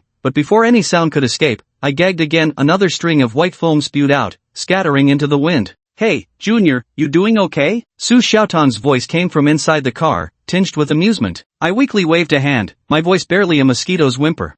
"How much longer to New World?" "Pretty far still." By the time the sun had fully set, the white car had pulled over near an oasis. Unlike the surrounding desert, this place brimmed with life, the lake water crystal clear, a few antelope drinking leisurely at the shore, occasionally lifting their heads to glance warily around. On the grassy lakeside, a bonfire crackled to life, flames dancing and casting flickering light on the faces gathered around. I lay limply on the ground, utterly exhausted, like a dried-up salted fish. By the campfire, Lin Nemo was skillfully flipping the grilled fish, its aroma wafting through the air. "Here, you must be starving after throwing up all along the way." Su Xiaotang handed me a skewer of grilled fish with a grin. "Uncle Lin's cooking is simply unmatched, you're in for a treat." The rich aroma finally alleviated my dizziness. Instinctively grabbing the wooden skewer, I wobbled upright. Where exactly have we ended up? Throughout the entire journey, my memory only retained fragments of boarding and disembarking. During the ride, I was completely unconscious, my mind had shut down like a crash system, drowned in absolute darkness. "Feeling better?" Lin Nemo gestured to me. "Even though it's summer now, the desert nights still get quite cold. Come warm yourself by the fire." My steps were unsteady, like a stiff zombie, as I slowly shuffled toward the campfire. Lin Nemo studied me carefully, stroking his chin before saying, "I've never even seen a case like yours. It might be more than just motion sickness. We'll need to run some proper tests when we get to the academy. He's got machinery immunity syndrome, can't touch mechanical devices." Su Xiaotang took a bite of roast fish, proudly displaying her newly acquired knowledge. "Ahem." Chow Feiwei cleared her throat. "That kind of probability is exceptionally rare." Su Xiaotang looked suspiciously at Chow Feiwei. "Really?" Another 10 minutes or so passed before I recovered. I quickly finished the grilled fish in my hands, almost eating the wooden skewer along with it. Though not quite full, I felt too embarrassed to ask for more. What if these people thought I ate too much and abandoned me halfway? That would truly be the end of me. Though everyone seemed friendly, deep down I knew I remained an outsider. With something in my stomach, I gradually regained my energy and began to survey my surroundings. Among the desolate mountains and wild forests, the cold wind howled alongside the sporadic roars of beasts. Let's set up the tent. Everyone except the driver takes turns keeping watch, Lin Mo said, glancing at me. If anything happens, just scream and shout. What could possibly happen? I asked nervously. The night in Old Barren Wilderness is filled with pollution and vicious beasts, of course. Judging by the roars around us, you should know this isn't a friendly place. Lin Mo patted my shoulder, but there's no need to worry too much. There aren't any powerful creatures around here. With that, Lin Mo retrieved a silver-gray box from the trunk. Pressing a button on its side, the box unfolded with a loud pop. The silver case, dozens of centimeters thick, gradually transformed into a sturdy villa. Its exterior walls felt rigid to the touch, as if made of iron. Lung Shuang, could you handle setting up the defensive sigils? Everyone else, come on in. Lin Mo called out, leading the way as he opened the front door first. How fascinating. How does this work? I asked, brimming with curiosity. What's so magical about it? It just utilizes the elasticity of ultra-thin fiber materials. This wall looks like iron, but it's actually filled with air inside. The furniture is the same, exactly 1-to-1 in appearance, but slightly lacking in hardness and softness compared to the real thing. Su Xiaotang stretched lazily and said, I can finally get some sleep. Let's first confirm the route, arrange the night watch order, and go over some key points. Lin Mo had already used that magical pen to sketch a map in the air. No one had noticed when exactly he'd done it. If you're all settled then, Su Xiaotang yawned, I'm going to take a shower first, then sleep. Just then, Lung Shuang walked in through the door. Lax behavior, -1 point. Ha! Su Xiaotang immediately put on a pitiful expression and skillfully slid into a leg hug towards Lung Shuang. I know I was wrong, Sister Lung Shuang. As a member of the team, everyone needs to know where we're heading next. Lung Shuang looked at Su Xiaotang. You're on first watch tonight. Oh, Su Xiaotang pulled a miserable face, sitting at the table with complete despair written all over her. Lin Mo chuckled and said, wanting to become a sword bearer? These are just the basics. Feeling tired already? Who said that? I'm not tired at all, Su Xiaotang weakly retorted. Right now, we're at the border of Scattered Stars Prefecture. We should be able to cross it tomorrow and enter Darktide Prefecture. Tomorrow will require camping in the wilderness. This route is a straight shot with no detours. The day after, we'll resupply in Darktide's capital Tidewave City before heading north all the way to Limestone City. That's it. Any objections? Lin Mo looked around at everyone. Neither I, Su Xiaotang, nor Chao Feiwei spoke. Only Lang Shuang responded seriously, no objections. Good. Next is the night watch order. Su Xiaotang, me, Lin Mo, Lung Shuang. 2 hours each. Meeting adjourned. After assigning the night watch duties, Lin Mo turned to me, Fang Bai, come with me. I'll show you to your room. I followed Lin Mo through the living room to a door at the far east end. This one's yours. You can see the sunrise in the morning. Lin Mo pushed open the door, its hinges emitting a soft creak. The room wasn't large, but it was arranged quite cozy. A single bed was placed against the wall, covered with beige sheets that looked soft and comfortable. Opposite the bed stood a light wood-colored wardrobe with simple geometric patterns carved into its doors. By the window, there was also a small desk. This will be your room. It's best not to keep hard objects in the wardrobe, they'll get crushed during compression tomorrow. Sleep early. Su Xiaotang will come to call you for your shift later. Lin Mo seemed to remember something and solemnly reminded me, if you need to relieve yourself, go outside. There's no bathroom inside, and no way to shower. If you want to wash up, go ask Su Xiaotang, she knows how to handle it. Yeah, I nodded repeatedly. Honestly, I couldn't care less about showering. Usually, I just waited for the rain to fall before cleaning myself. After Lin Mo left, please close the door for me. Lying on the soft bed, I tossed and turned, unable to sleep, my mind in a state of fervent excitement. Half an hour passed like this, yet I still wasn't the least bit sleepy. I quietly opened the door and went outside, but there was no sign of Su Xiaotang anywhere. What are you looking for? A voice suddenly rang in my ears. I looked up and saw a small rooftop atop the house. Su Xiaotang was standing there quietly, lightly gripping the railing with both hands, her pink and white dress gently fluttering in the night breeze. I was just about to say something when Su Xiaotang's sudden words cut me off. I get it. Su Xiaotang blinked her eyes, her face lighting up with sudden understanding. You came to relieve yourself, didn't you? Don't worry, you can go over there, I won't peek. I can take care of that later. The main thing is I can't sleep. Could I learn stigmatology from you? I revealed my true intention, my eyes burning with undisguised fervor. That mysterious power, it's something I've been obsessing over all this time. Perfect timing, I'm bored too. Come on up. Su Xiaotang's large eyes darted about twice, as if she'd thought of something amusing, then beckoned to me. The stairs are inside, go straight and turn left. Hashtag Chapter 13 The Matrix. I walked onto the rooftop terrace, where the night breeze carried a faint chill as it brushed against my face. Su Xiaotang was still standing there, hands resting on the railing, giving me only the view of her back. Ahem. She cleared her throat and turned around, a mischievous smile playing on her lips. Fong Bai, my dear junior, do you really want to learn esoteric architecture from me? MHM. I nodded eagerly, my eyes brimming with anticipation. Su Xiaotang clasped her hands behind her back, feigning seriousness as she said, though you'll soon be attending Sanctum University where you'll eventually learn this knowledge, my teaching you now, the meaning is entirely different, do you understand? I nodded again and said, I know. She shook her head with an air of worldly wisdom, so I can't teach you so easily. To borrow Uncle Lin's words, there's no such thing as a free lunch in this world.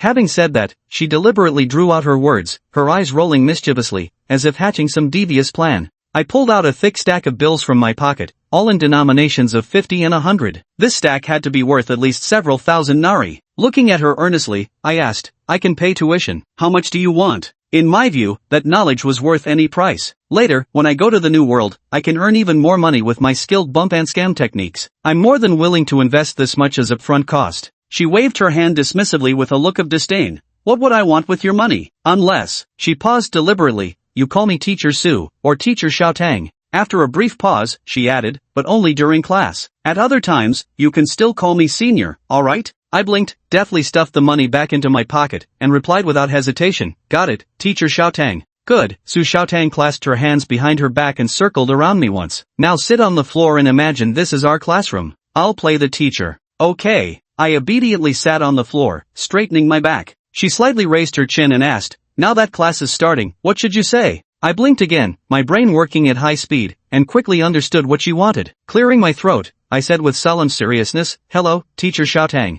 For me, this could be called a moment that opened a new world, yet she treated it as a teacher-student game. I was desperately suppressing the craving in my heart to absorb knowledge, eager to enter that brand new world. My shadow under the moonlight trembles incessantly, as if suppressing something too. Lesson 1. Let's discuss what arcane architecture is. Su Xiaotang circled me while pacing. Arcane architecture, also known as the 9 Great Gates, encompasses sacred glyphs, matrix, alchemy, surveying, harmonization, smelting, deconstruction, engraving, and machina pulse. Each discipline is profoundly vast. Ordinary people would struggle to master even one in a lifetime. In academia, aside from gifts and final echoes, arcane architecture stands as one of the core curricula. At this point, she giggled, I only know 2 subjects of secret architecture, namely sacred marks and matrices. Sacred marks require various materials for practice and fabrication, and we definitely can't find those materials out here in the wilderness, so the only thing I can teach you is matrices. Honestly, I've only just begun learning matrices myself, but I'm more than capable of teaching you. As she spoke, she lifted her chin slightly with a touch of pride.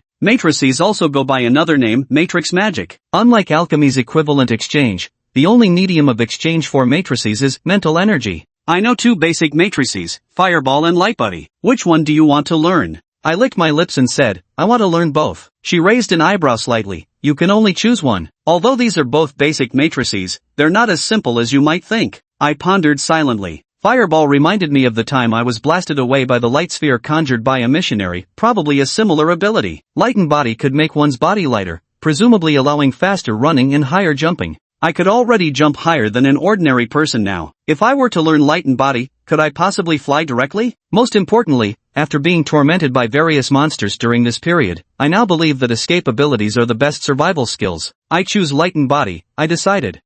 Light and body is a very typical enhancement matrix. You have good taste, same as me. It was also the first one I chose back then. She gave me a look that said, your judgment isn't bad. Before learning about matrices, memorize this definition first, it's very important. Su Xiaotang clasped her hands behind her back, gazing up at the bright moon while leaving me with only her silhouette. Matrices are not merely floating networks or geometric light patterns, but rather the reverse compilation results of intelligent life using mental energy to decode the universe's underlying code. They're a kind of, what was it again? She looked at me. I was marveling at the profundity of such knowledge when she turned my way, so I returned her glance with equal puzzlement, wondering why she'd suddenly stopped. A kind of what, exactly, was she asking me? How should I know? Wait, give me a moment. She seemed slightly flustered as she dashed downstairs in a whirlwind, only to return shortly after. This time, she was holding a pale pink notebook. Ahem. The definition just now was a bit too obscure and hard to understand. Teacher. I forgot it too, but it's alright, I have my notes. She proudly waved the notebook she had raised.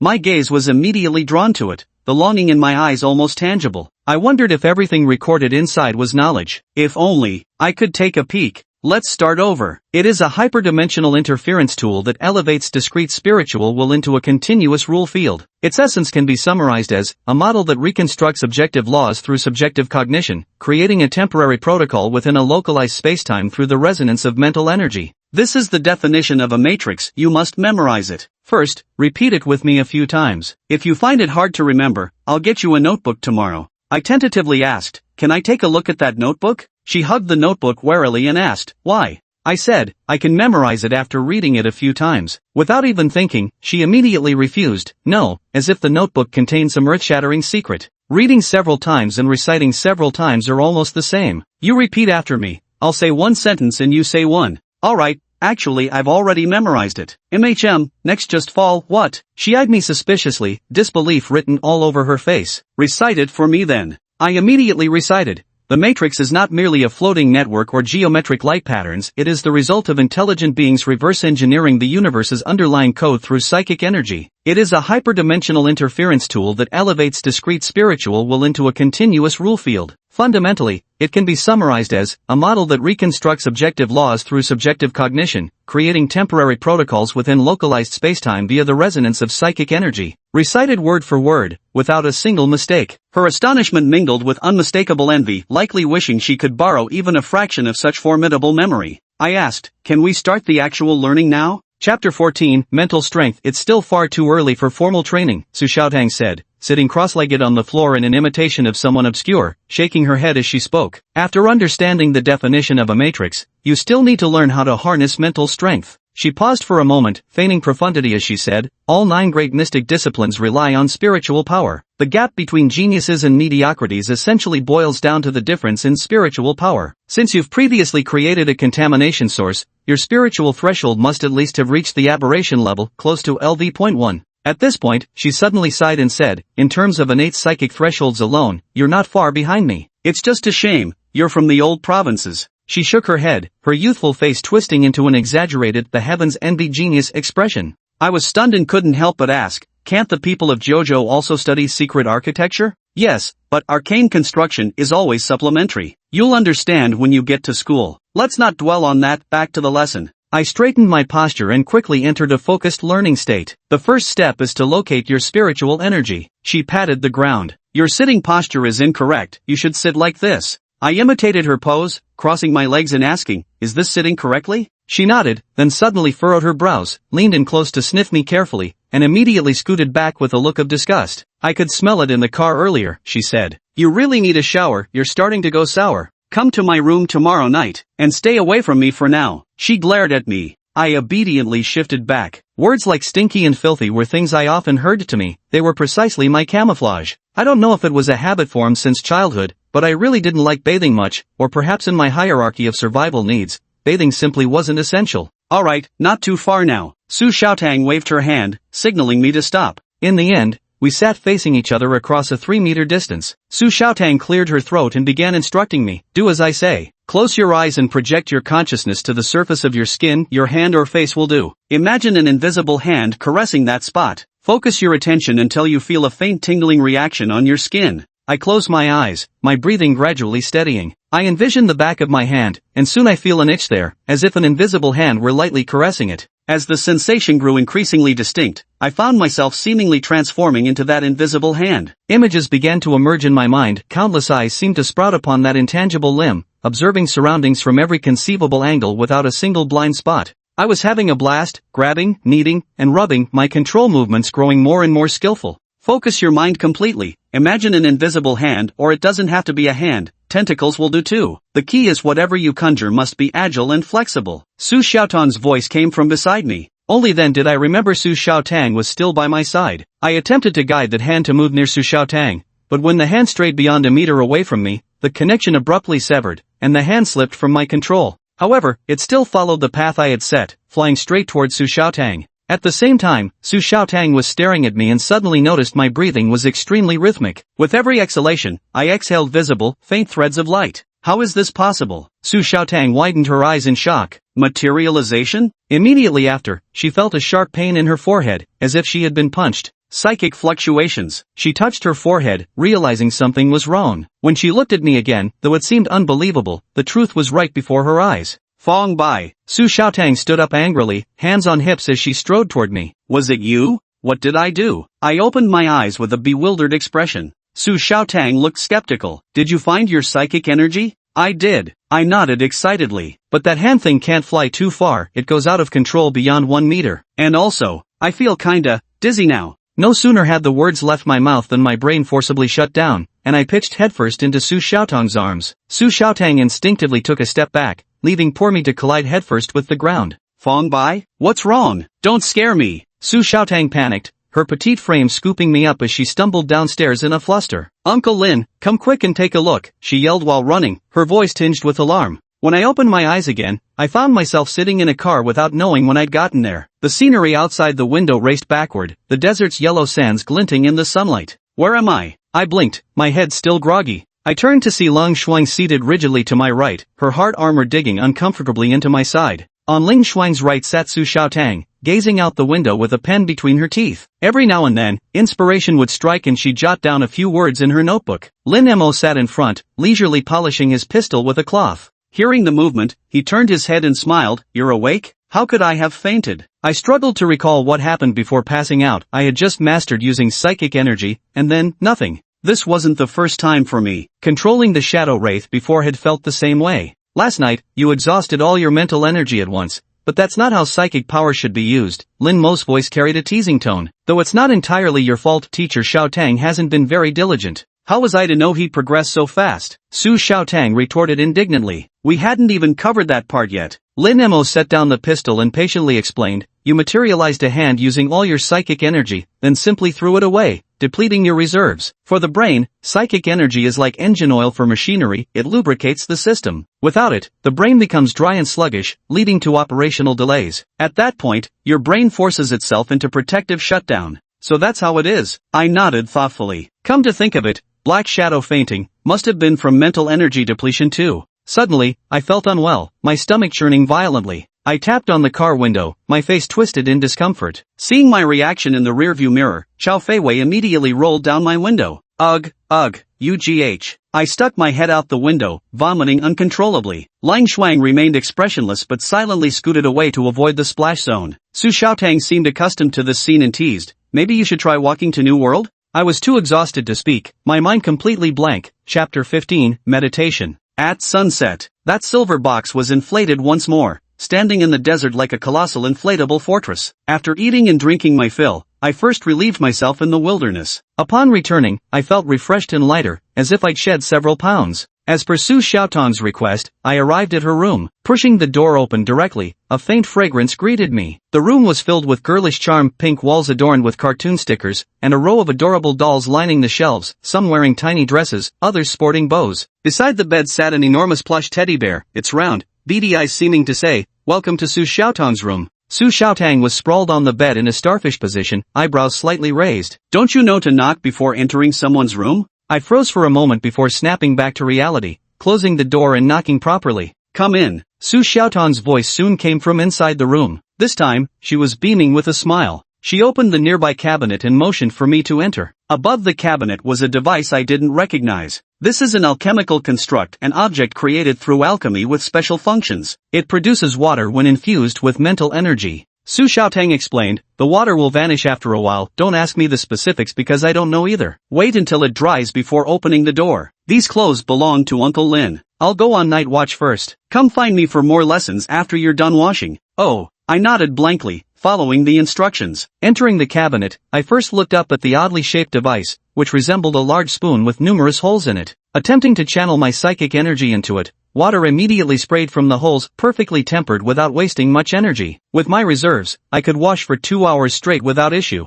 This is absolutely amazing. My eyes widened as I marveled inwardly, but remembering I still had new knowledge to absorb later, I didn't want to delay. Quickly stripping off my clothes, I increased the water flow. As I washed, bubbles suddenly formed on my body, the water seemed infused with something else. The wonder grew stronger. If only I could have one of these for myself, I thought. I quietly thought to myself, waiting until all the moisture in the closet had completely vanished before stepping out. A set of clothes that seemed slightly oversized for me was laid out on the bed. I quickly put them on and left the room. In the living room, Lin Mo, Long Shuang, and Xiao Feiwei were sitting together, discussing something in low voices. Hearing my movements, all three looked toward me simultaneously. "Are you, Fong Bai?" Lin Mo's eyes behind his glasses revealed a trace of surprise. What's wrong?" I was a bit puzzled. Had they forgotten me? "Nothing." Lin Mo smiled. "Hurry upstairs, teacher Xiao Tang is waiting for you. This kid, it's like he's a completely different person now." Lin Mo clicked his tongue, glancing sideways at Lung Xuan, where he indeed caught a flicker of worry in her eyes. "It's a natural charisma. Add just a hint of laziness to that, TSK. Who knows how many romantic entanglements await him in the future," Xiao Feiwei teased. The oversized robe made me look comical as I waddled up the stairs with unsteady steps. On the rooftop, I found Su Xiaotang meditating with her eyes closed, tiny strands of light constantly exhaling from her lips. Hearing my footsteps, she opened her eyes and asked, "You're here?" She then proposed to teach me precise spiritual energy control. The moment she saw me, her big eyes blinked in disbelief as she asked, "Are you, Fong Bai?" I nodded, wondering inwardly why she didn't recognize me either this time. Su Xiaotang instructed me to sit like her and begin basic meditation. Shaking her head to clear distracting thoughts, she kept silently repeating "just passing clouds" and boasted that a genius like her wouldn't be fooled by appearances. I asked, "Alright, what next?" And she immediately listed the precautions for meditation, instructing me to close my eyes, relax, disperse my mental energy as much as possible, empty my mind, and enter an ethereal state. I followed her instructions, closing my eyes, relaxing both body and mind, scattering my mental energy into tiny dots. Gradually, I felt myself merging with the surrounding air, my body becoming lighter, yet my consciousness grew exceptionally clear. Su Xiaotang watched the colorful, starlight glow floating around me and felt somewhat disheartened. When she had first learned this step, she'd had equipment assistance and guidance from a master teacher, and it had taken her nearly half a day to grasp it. Yet here I was, seemingly mastering it so quickly. As she observed me, her thoughts wandered. Her earlier willingness to take care of me had partly stemmed from pity. After hearing Uncle Lin's account of my past life, she'd thought me quite pitiable. But now she thinks I don't seem to need anyone's pity, as if I've always known exactly what I want and couldn't care less about anything else. Under the moonlight, I don't know how much time had passed when I opened my eyes, feeling refreshed as if all my drained mental energy had fully recovered. Su Xiaotang yawned, leaving behind 3 books and a carefree silhouette before telling me to study them well tonight. If I could understand them, she'd start teaching me about matrices tomorrow. If not, I could ask her questions in the morning. Then she went off to sleep, leaving me on night watch to call for help if anything unusual happened. Staring at the 3 books piled on the ground, each as thick as a dictionary, I wondered where they'd even come from. Wouldn't they get crushed in an inflatable house? Giving up on solving that puzzle, I picked up the first book, Introduction to Matrices Star. Its cover bore intricate geometric patterns resembling a labyrinth, along with the words, Standard University Textbook, Tianqing Federation Press. Turning to the second page, Su Xiaotang's delicate handwriting appeared, so vivid it nearly conjured her triumphant face before my eyes. I started flipping through rapidly, devouring the 200-page book in just over an hour. Most pages contained only simple geometric diagrams with sparse analytical notes, documenting proper matrix sketching techniques, light pattern trajectories, and hundreds of mainstream geometric light pattern methods. It also mentioned 2 applications of matrices, alongside the relationship between psychic energy, circuit loops, and cultivation techniques. I became utterly intoxicated, completely immersed in those intricate formulas and patterns, oblivious even when someone stood right behind me. Lin Mo's featherlight voice suddenly drifted from behind, startling me so badly the book went flying. Fumbling to catch it midair, I turned to see Lin Mo inside in relief, tentatively addressing him as Uncle Lin for the very first time, the title still unfamiliar on my tongue. To be honest, I can understand a little, but I don't know what the patterns are for. Lin Mo laughed and patted my shoulder, saying it was already quite good that I could grasp some of it. He told me I could ask him if there was anything I didn't understand. He knew a little about matrices too, and added that if I was tired, I could go back to sleep while he took the night watch. I said I wasn't sleepy yet, then asked him with shining eyes whether he was stronger than Su Xiaotang. He replied he was just a tiny bit stronger, teasingly asking if I wanted to switch teachers. I scratched my head and said both of them could be my teachers. He called me greedy but said it was the right attitude toward knowledge. Then he admitted he couldn't teach me much, just mastering what Su Xiaotang had taught me would be enough to dominate the school. Pointing at the book in my arms, I eagerly asked him about the differences between the 9 grand secret structures and which one he thought suited me best. Seeing the anticipation in my eyes, Lin Mo chuckled and said he'd give me a brief introduction. He also remarked that these clothes didn't fit me well and promised to buy me a proper set tomorrow when we resupplied in Shanghai City. I said I had money, and my response made him pause for a moment. He shook his head helplessly and asked whether I preferred frontline combat or logistical support. This left me in a bit of a dilemma. I honestly didn't know myself. In my heart, I still leaned toward combat. The earlier scene had left an indelible impression on me. If I chose logistical support, would I miss out on those powerful abilities? Combat, I finally answered. Lin Mo raised his head and gazed at the bright moon in the sky before speaking slowly, his voice gentle and calm. Among the 9 secret constructs, those leaning toward combat include Sacred Brand, Matrix, Alchemy, and Mechanical Pulse. Of these, Sacred Brand and Matrix specialize in combat, while Alchemy and Mechanical Pulse are more versatile. You've already studied Matrix. Much like Matrix has 2 applications, Sacred Brand also has 2 types, Scar, Sacred Brand and Ornament, Sacred Brand.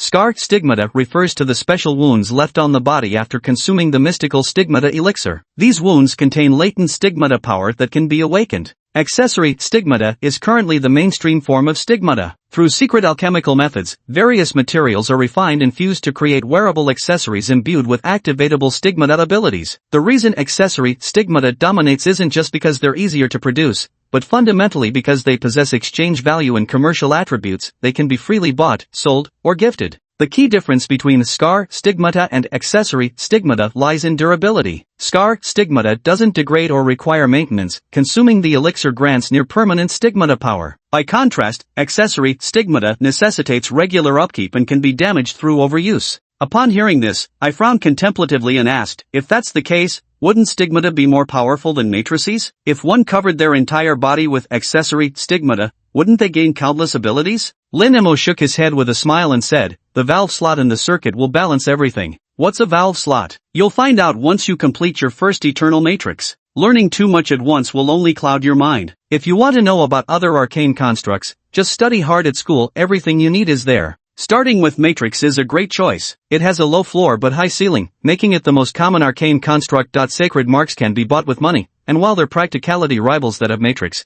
truly skilled makers of sacred marks are actually quite rare. The mass-produced sacred marks from big corporations come in a dizzying array of abilities at passable quality, and most importantly, they're not too expensive. In such an environment, who would bother spending a fortune on materials just to practice crafting sacred marks themselves? If you're not sleepy yet, you can keep watch for me tonight. Lin Mo stood up, straightened his clothes, and said, if anything unusual happens, the formations around us will alert you. Just wake us up before the formations are broken through. Having said that, he casually removed his gold-rimmed glasses, gently rubbed the bridge of his nose, folded the glasses, tucked them into his chest pocket, waved his hand, and turned to walk towards the staircase. After Lin Mo left, I picked up the second volume of Principles of Psychic Resonance and began flipping through it. The book explained methods of using psychic energy to resonate with different energies in matter. After reading a few pages, I quickly became engrossed in it. Chapter 17, Arrival at Tidehaven City. What are you doing here? Where's Lin Mo? A chilly voice pulled me out of the ocean of knowledge. I raised my head and met Lung Xuan's ice-cold gaze, instinctively feeling a twinge of fear. Uncle Lin went to sleep.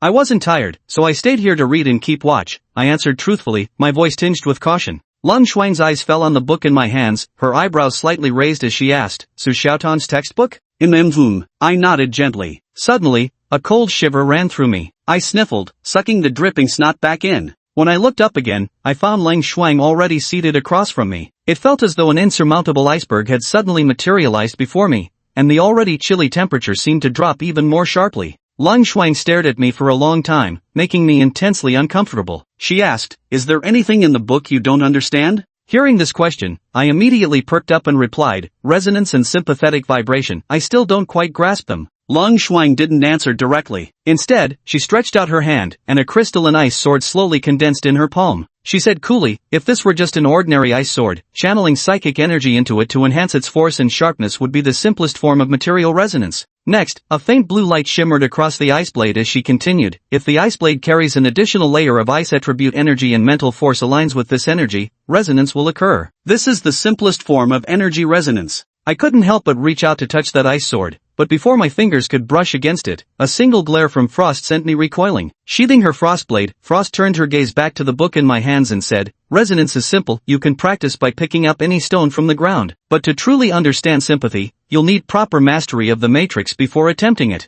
I pondered for a moment before saying, thank you, Sister Lang Xuang. Long Shuang gave a slight nod and stood up. If there aren't any issues, I'm going to sleep. You keep watch. With that, she swiftly turned and headed downstairs without waiting for me to say another word. After Lang Shuang left, I breathed a sigh of relief as the temperature around me finally seemed to rise a little. Putting down the book in my hand, I picked up the third volume of 12-fold Paths of Hyperdimensional Geometry, flipped through the pages, and continued immersing myself in the ocean of knowledge. The book primarily discussed how to theoretically construct matrix structures transcending three-dimensional space through the delineation of hyperdimensional geometry using mental energy. The ordinary world has only 3 dimensions, but mental energy exists in hyperdimensional space. In theory, the limit of imagination defines the limit of mental energy. The night gradually faded. Slept so well, Su Xiaotang rubbed her eyes as she peeked out from the stairway, her face still drowsy, and asked, Fang Bai, did you stay up all night? Hearing the sound, I snapped out of my book-filled trance. Rubbing my slightly sore eyes, I nevertheless wore a satisfied smile as I asked, is it dawn already? Finished reading, here, returning your books. I stacked the 3 books together and handed them to Su Xiaotang, watching wide-eyed as she slipped them into a tiny pocket on her dress. How did you fit them in there? I couldn't help asking curiously. This? It's my treasure pouch. Su Xiaotang proudly pulled out a gray cloth bag from her pocket and waved it. There's a small space inside where I can keep odds and ends. How could such a small bag hold such a big book? I silently resolved to get myself a bag like this someday. I followed Su Xiaotang downstairs. Just as we reached the living room, Lang Shuang handed me a cup formed from condensed ice, half filled with water. Without thinking, I took it and drank it all in one gulp. A bit salty, that was mouthwash. Lang Shuang took back the cup and casually crushed it into ice shards. Oh, I didn't mind. It's not like mouthwash is undrinkable. I've long grown accustomed to all sorts of strange tastes anyway. At this moment, the furniture inside the house had already begun deflating, like balloons being drained of air. Lin Mo's voice came from outside. Get out quick if you don't want to get pinched. I hurriedly ran out of the house, with Su Xiaotang and Lang Shuang leisurely walking behind. The moment we stepped through the door, the inflatable villa behind us made a poof sound as it collapsed into a sheet of fabric, eventually shrinking completely back into the silver box. The car roared forward through the desert. Like always, I stuck my head out the window, but this time instead of throwing up, I fell sound asleep.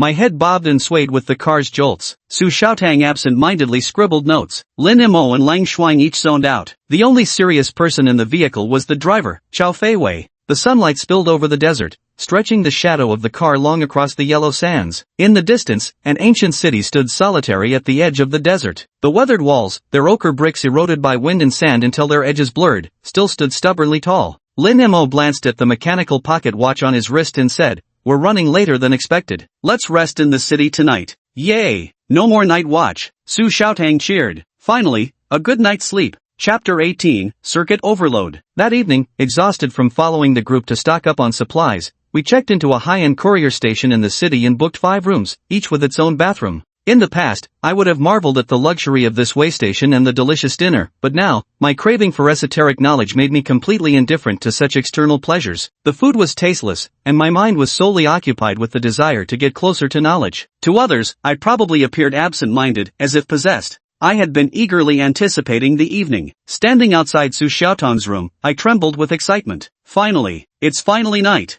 I took a deep breath, pushed open the door, and closed it behind me. But when I turned around, I was met with Su Xiaotang's wide, startled eyes. She was wearing a thin pajama set printed with cute little bunnies, droplets of water still clinging to her hair. Clutching a stuffed animal tightly in both hands, her lips were pressed against its fluffy face. Before I could explain, I was tied up like a rice dumpling by thin strands of light. What do you think you're doing? Su Xiaotang's voice trembled with panic and anger. I came to study the matrix. I struggled futilely, completely immobilized, and could only explain helplessly. Knock, knock, don't you know how to knock? She stamped her foot in frustration. Then, with a light pull, the door behind me opened automatically, and I, still wrapped like a dumpling, was lifted by an invisible force, floating slowly out of the room before landing with a soft thud on the hallway carpet. After what felt like forever, the door opened again, and I drifted back inside. By then, Su Xiaotang had changed into a new dress adorned with shimmering sequins and sat cross-armed on the edge of the bed, staring at me with a faint trace of exasperation in her eyes. Did you finish reading all the books I showed you yesterday? She asked. Finished, I nodded. Could you understand them? Mostly. I nodded again. Alright, today you can start truly inscribing the matrix now. No matter how quickly you grasp the theory, hands-on practice requires countless repetitions before you can fully inscribe one matrix. You sit there, and I'll teach you to inscribe light body, but I'll teach you at most for an hour. I need to sleep early today. Understood? Understood. I kept nodding eagerly, my eyes sparkling with excitement, like a wolf that had starved for 3 days finally spotting meat. You've already understood the contents of those 3 books, so I won't teach you the drawing techniques. I'll directly depict the structural layer. If you can keep up, follow along, and copy my drawing. Su Xiaotang stood up, and a faint luminous pattern immediately surfaced beneath her feet as she began explaining. Imagine your mental energy as a brush, and yourself as a point in a higher dimensional coordinate system. Using the ground as the boundary, define positive, negative, and multiple dimensions. A standard matrix is mostly composed of 7 major layers: the core luminous pattern layer, the circuit connection layer, the luminous pattern connection layer, the elemental node layer, the spatial node layer, the stabilization layer, and the activation layer. Each layer of the fundamental matrix is quite simple. First, watch me draw it once. Don't observe with your eyes, use the perspective of your meditative mind. As she spoke, a simple hexagram geometric pattern appeared on the ground beneath her feet. Core light layer. Then, pale golden filamentous energy spiraled outward from the edge of the core layer, growing and spreading. Circuit connection layer. The junction of the first 2 layers suddenly burst into white radiance,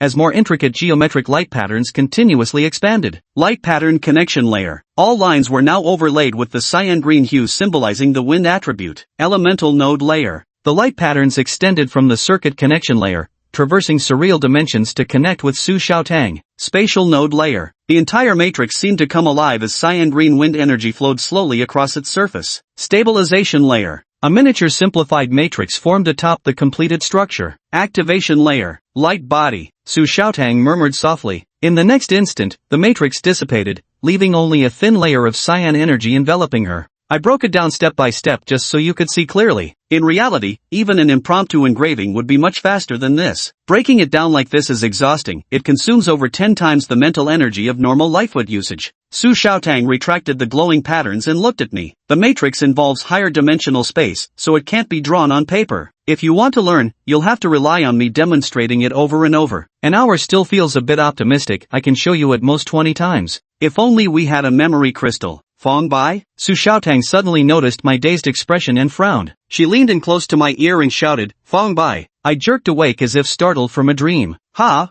What's wrong? Stay focused. Su Xiaotang planted her hands on her hips, pouting angrily. I'm going to demonstrate it a second time. Pay attention this time. No need to demonstrate. I've already memorized it. I rubbed my ears. Memorized? Really? How is that even possible? Su Xiaotang looked skeptical. Then draw it for me. I nodded and closed my eyes. Su Xiaotang sensed that familiar fluctuation and was instantly astonished, quickly switching to a meditative perspective to look at my feet. Beneath my feet, a simple geometric pattern of a hexagram appeared on the ground, its luminous lines flowing and nesting upward in layers. He really remembered it? Su Xiaotang murmured to herself. But the next second, a sudden crack sound came from the air, as if something had shattered. My nose started bleeding uncontrollably, the blood streaming down without stopping. Is this circuit overload? Su Xiaotang exclaimed in shock. Before she could react, everything went black before my eyes, and I collapsed to the ground, unconscious. Su Xiaotang fumbled to support me, muttering under her breath, he actually remembered it. How is this possible? Even the strongest memory shouldn't be able to memorize the matrix in one go. Was he a memory crystal in his past life? No, he must be a memory crystal that's gained sentience. In the end, she chalked it all up to her own lack of worldly experience. Finally, Su Xiaotang effortlessly dragged me back to my room and tossed me onto the bed like a sack of potatoes. Letting out a long sigh of relief, she said, sleep tight. This young lady can finally get some proper rest too. With that, she gently closed the door and walked briskly toward her own room.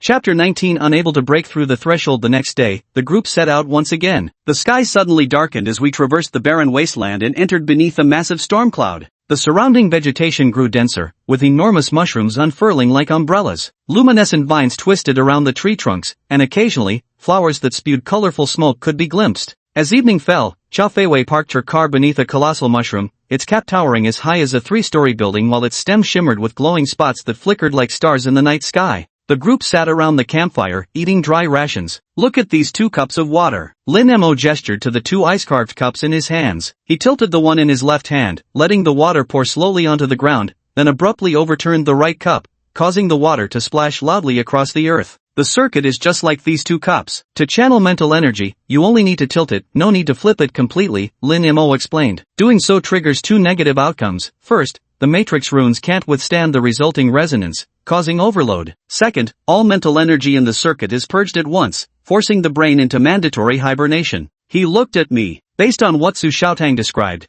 you somehow activated both negatives simultaneously. I was ravenously chewing on a piece of tough jerky, savoring it as though it were divine ambrosia. I nodded after hearing Lin Mo's words and said, I understand. Lin Mo adjusted his gold-rimmed glasses, a peculiar glint flashing in his eyes behind the frames as he asked, I heard from Xiao Tang that you memorized the light body technique just by watching her demonstrate it once. I nodded in response, yes, I have a good memory. Lin Mo smiled, his tone gentle yet meaningful, from now on at school, even if you can memorize something at once, don't say it so easily, understand? I wonder why, I asked, puzzled. Because it makes you seem out of place, Lin Mo blinked, don't you want to have friends? Friends? I pondered for a moment, then nodded emphatically, I do. Then just do as I say, Lin Mo patted my shoulder, learn to conceal yourself. At the very least, don't stand out too much among those around you, otherwise, the path ahead won't be easy. He spoke these words with meaningful undertones. I didn't feel much, but beside me, Su Xiaotang's small bites of food noticeably slowed, a faint shadow passing through her eyes. Such talent, yet born in the old province, perhaps this is the fairness of providence. Lin Mo chuckled, how to proceed is your choice. Sometimes it's not bad for the young to show their edge a little. Chao Feiwei shot Lin Mo a glance and said teasingly, if you'd had this attitude back then, you wouldn't have ended up as just an investigator. What's wrong with being an investigator? Lin Mo shrugged. I just enjoy dealing with all sorts of unknowns. It's much easier than dealing with people. After everyone had eaten and drank their fill, they went into the villa to rest. I volunteered to stand watch at night, saying I could sleep during the day instead. Naturally, they were quite pleased with this arrangement. In truth, the so-called night watch was just an extra precaution. They'd already set up all the necessary defenses.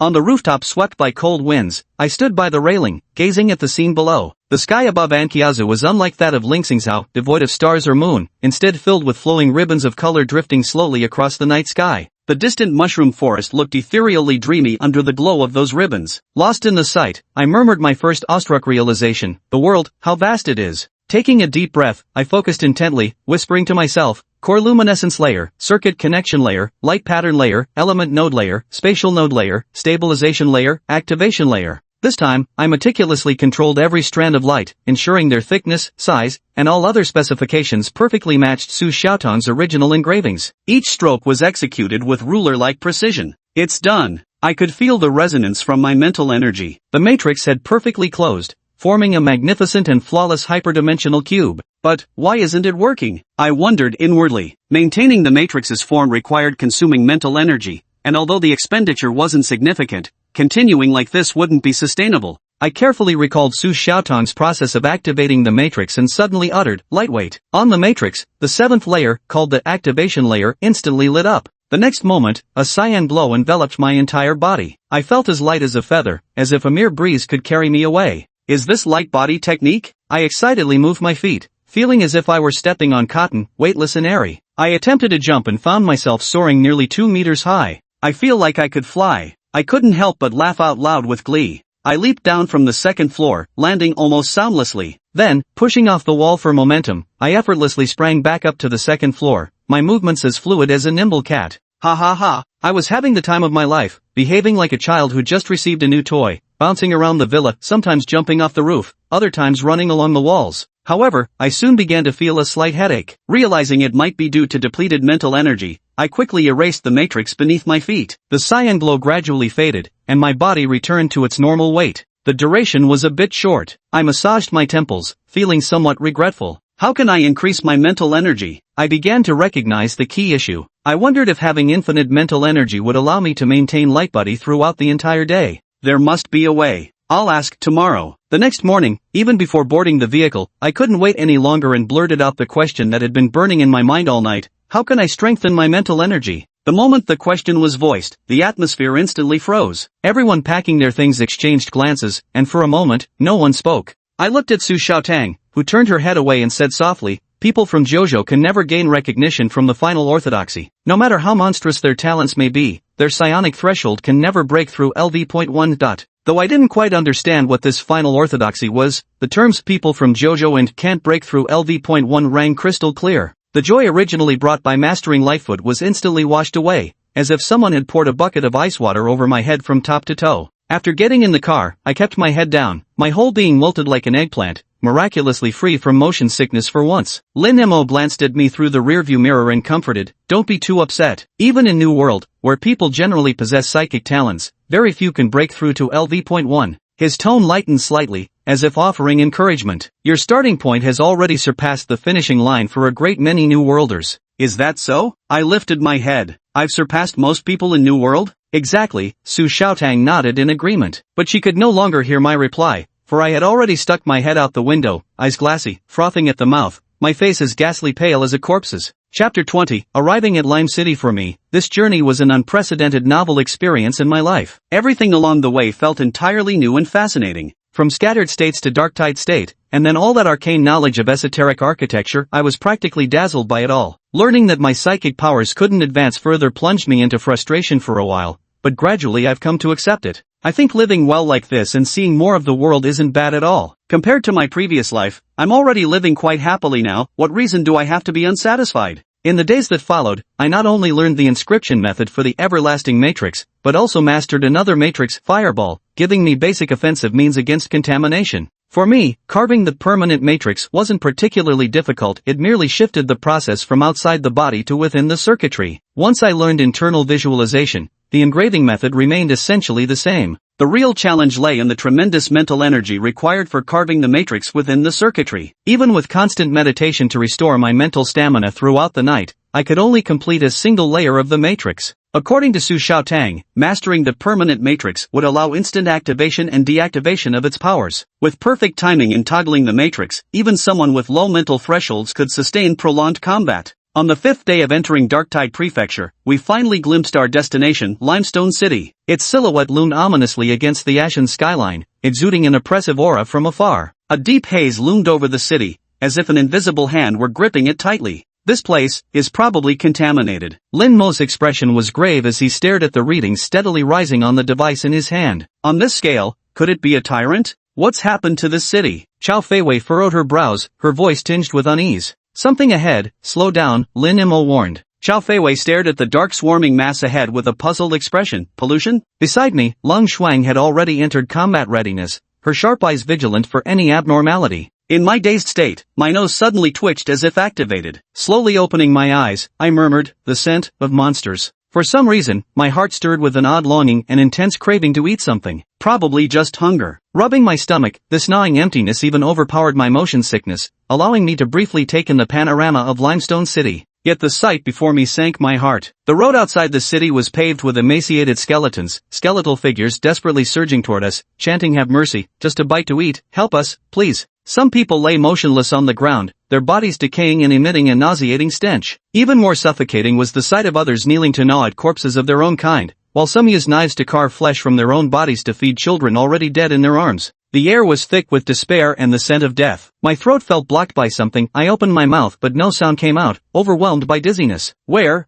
is this? My voice trembled slightly, but no one answered. Lin Mo merely tightened his grip on the device in his hand, while Su Xiaotang also turned pale, clearly shaken by the scene before us. The area was already packed with refugees, surrounding our vehicle and immobilizing it. "We'll have to go on foot," Qiao Feiwei said with a slight lift of her brow. We stepped out of the car, and an invisible force gently pushed aside the refugees, as if an unseen hand was clearing a path for us. Su Xiaotang rummaged through her pockets, seemingly intending to take something out, but Lung Shuang abruptly grabbed her wrist. "Why?" Su Xiaotang looked at Lung Shuang with wide, confused eyes. "There are too many pitiful people in this world, we can't help them all," Lung Shuang said calmly, her tone completely even. Watching Su Xiaotang's expression, Lin Mo seemed momentarily lost in thought, as if recalling something, and explained, "What Lung Shuang means is, we don't know yet if there are any supplies left in the city. If we give them our food, we won't have anything left to eat. We can't possibly go back to Tidehaven City just for supplies, can we? Let's enter the city first to assess the situation before making a decision." Qiao Feiwei placed her hand on the vehicle, and in the next moment, it seemed infused with life, transforming and reassembling until it stood as a towering Autobot, its metallic shell glinting with a cold brilliance in the dim light. "Is this mechano-construction too?" I gazed up at the nearly 5-meter-tall mech, awestruck by its imposing majesty. Gearvane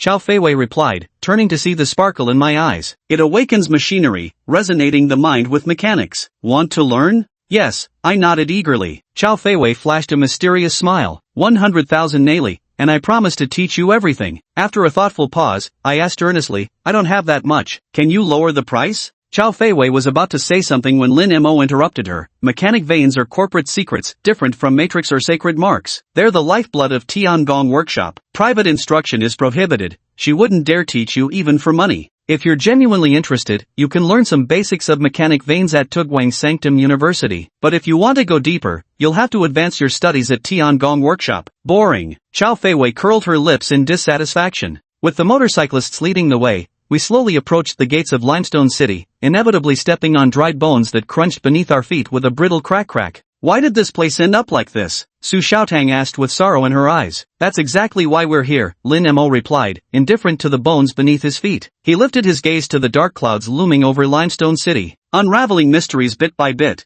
that's the charm of being an investigator. We arrived before the city gates, those massive iron doors towered twice as high as the Autobot. Chow Feiwei controlled the Autobot to knock, producing a dull, resonant thud. Is anyone there? A mechanical voice issued from the Autobot, stiff yet booming. A small hatch opened atop the gate, and a head poked out, asking warily, "Who are you?" I produced a badge, speaking calmly, Federal Bureau of Investigation. The Bureau? The man's eyes lit up, his voice tinged with excitement, from New World? Amid the rhythmic clanking of gears, the city gate slowly creaked open, revealing a narrow gap. Over a dozen fully armed individuals emerged, forming a defensive square that blocked all the refugees outside. Watching the shoving between soldiers and fleeing civilians, Su Xiaotang demanded angrily, "Why won't you let them in? Aren't they people of the city too?" "Ah, investigators, you don't understand Lime City's current situation," the lead guard sighed. "Letting them in would only mean more deaths. Come inside quickly, I'll explain everything." Su Xiaotang wanted to argue further, but Long Shuang firmly pulled her into the city. As the gates slowly closed behind us,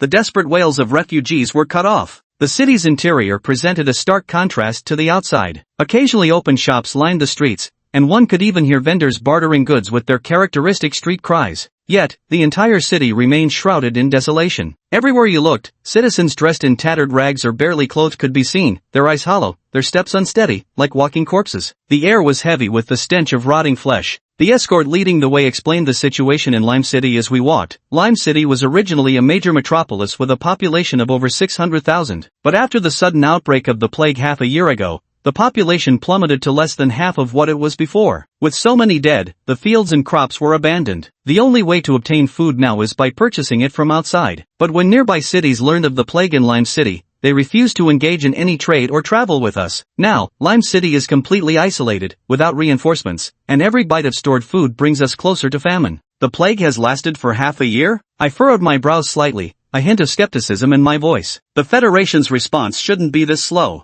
But that's the reality, the lead guard sighed, his tone laced with resentment. By the time you investigate the matter and report your findings, another half year might pass before any real action is taken to resolve the plague. Who knows, how many people will even remain in Lime City by then? Cold Frost and I exchanged a glance, both understanding without words. The Federation's efficiency would never be this sluggish. Mass deaths are usually tied to contamination. Even if it were genuinely just a plague, the sheer volume of civilian fatalities would inevitably spawn contamination. There's undoubtedly more to this story. We followed the guards through the streets. Since Lime City had voluntarily reported the situation, our first stop should have been with the informant to gather more comprehensive details. As we walked, I suddenly saw a citizen in tattered clothes, one moment walking normally, the next collapsing lifelessly to the ground. Su Xiaotang immediately ran over, intending to check for breathing, but the guard urgently stopped her. "Little girl, don't go near, it's contagious. Just wait for the sanitation team to clean up." Before long, several people wearing ragged cloth masks hurried over with a stretcher, quickly placing the body on it and carrying it away. The whole process was swift, as such scenes had become part of daily life in Lime City. The closer one got to the city center, the better the surroundings became, and the more vibrant life appeared. Shops gradually lined both sides of the streets, with occasional glimpses of relatively well-dressed citizens. Yet weariness and numbness were equally etched on their faces. "Get in," the guard said, leading out a crude wagon from a shed roofless, with nothing but a few planks nailed together for seats. "It's still quite a distance to the Lord's Manor," he explained. We boarded the carriage, its wheels crunching over the cobblestone road with rhythmic creaks. As the carriage moved forward, the surroundings gradually grew more prosperous. "My name is Fong Bai. Traveling with the group by carriage, I arrived in this bustling city that stood in stark contrast to the devastation beyond its borders." The carriage finally halted before a majestic mansion, where the intricate carvings on the stone pillars at the entrance exuded solemnity and grandeur. The lead guard bowed and scraped as he spoke a few words to the two golden-masked guards at the gate. One of them went inside to announce their arrival. Before long, the guard returned and said respectfully, "The city lord requests your presence." We entered the city lord's mansion, walking through the long corridor before stepping into the spacious hall. The extravagant chandeliers on the ceiling and the priceless paintings adorning the walls all testify to the opulence within. The city lord came forward to greet us. He was under 30, with handsome features, yet his brow was filled with weariness and anxiety. Finally, you're here. Limescale City may yet be saved, the city lord said, his voice brimming with emotion. Lin Mo stepped forward, shaking his hand with composure as he said, "Hello, city lord. Here are my credentials." The city lord took the small notebook and badge handed over by Lin Mo, carefully examined them, and solemnly returned them. "My name is Clamaco, just call me Marco. I beg you, please solve the plague in our city." "We'll do our best," Lin Mo nodded. "Could you first tell us what caused this plague? What are the specific symptoms of those infected?" "Of course, let's talk inside." Marco led us into the reception room inside the mansion, gestured for us to take our seats, and seated himself in the main position. The plague came suddenly. At first it was just a few people with fever and coughs. We thought it was just the common flu. But before long, the symptoms worsened. The patients' bodies rotted, their organs failed, and in the end, they died in excruciating agony. His tone was grave. "We've tried everything, but nothing worked. Now thousands die from the plague every day. Limestone City is on the verge of collapse." Lin Mo pressed further after hearing this. "Just these physical symptoms? Do the infected show any mental issues?" After a brief silence, Marco replied, "Aside from the physical symptoms, they develop a hysterical condition."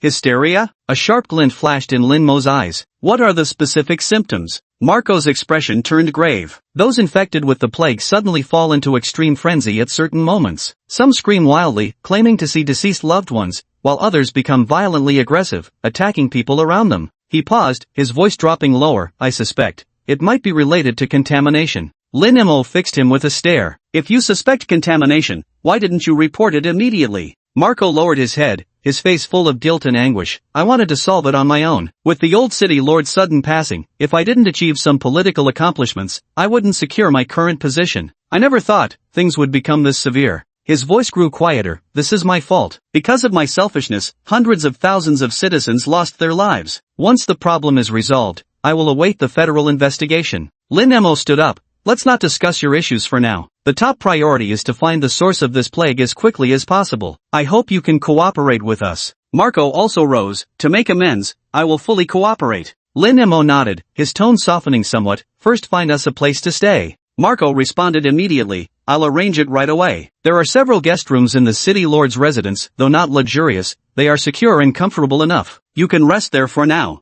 I'll take you there." Following Marco through winding corridors, we arrived at a secluded courtyard in the city lord's residence. The courtyard was small and tranquil, with several neatly arranged guest rooms where flowers bloomed brightly before the doors. "This is the place." Marco pushed open one of the doors, revealing a simply yet elegantly furnished room. "If you need anything, feel free to ask the residence guards at any time." Lin Mo nodded. "Got it, you go ahead with your work, we'll manage on our own." After Marco left, Su Xiaotang muttered under her breath, "That city lord is downright inhuman, he's caused the deaths of so many people." Lin Mo smiled meaningfully and said, "He might still be hiding something." He glanced out the window. Though daylight still lingered, the leaden sky offered no warmth. "We're all exhausted from traveling this far. Let's rest first." "Most pollution activity happens at night. We can start our investigation then without losing time." Su Xiaotang entered a random room with a heavy heart. Long Shuang said calmly, "You all rest first. I'll keep watch." Lin Mo looked at her. "It's relatively safe here for now. You should get some rest too. We'll have plenty to do tonight." Long Shuang remained silent for a moment before finally nodding. "All right."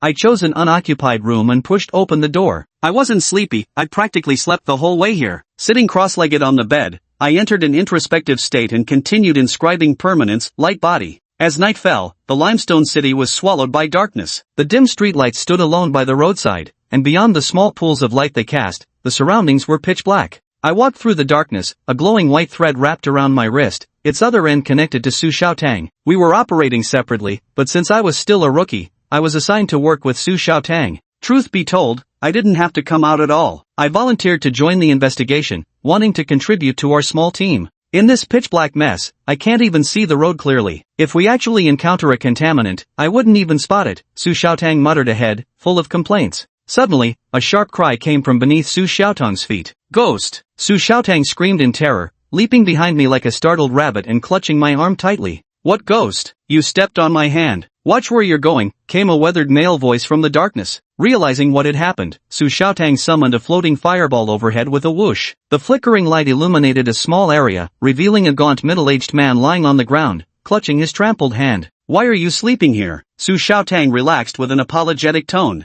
Ghost. The middle-aged man caught sight of the fireball floating beside Su Xiaotang and instantly shuddered. Scrambling to his feet in panic, he fled headlong into the darkness without a backward glance. That screech seemed to rouse the night itself. Hundreds, no, thousands of people sleeping by the roadside all jolted awake at once, colliding into each other in their panic, plunging the scene into utter chaos. Su Xiaotang flicked out a glowing silk thread, accurately binding the middle-aged man and dragging him back. Don't be afraid, we're not ghosts. Looking again at the middle-aged man, he had already fainted from fright.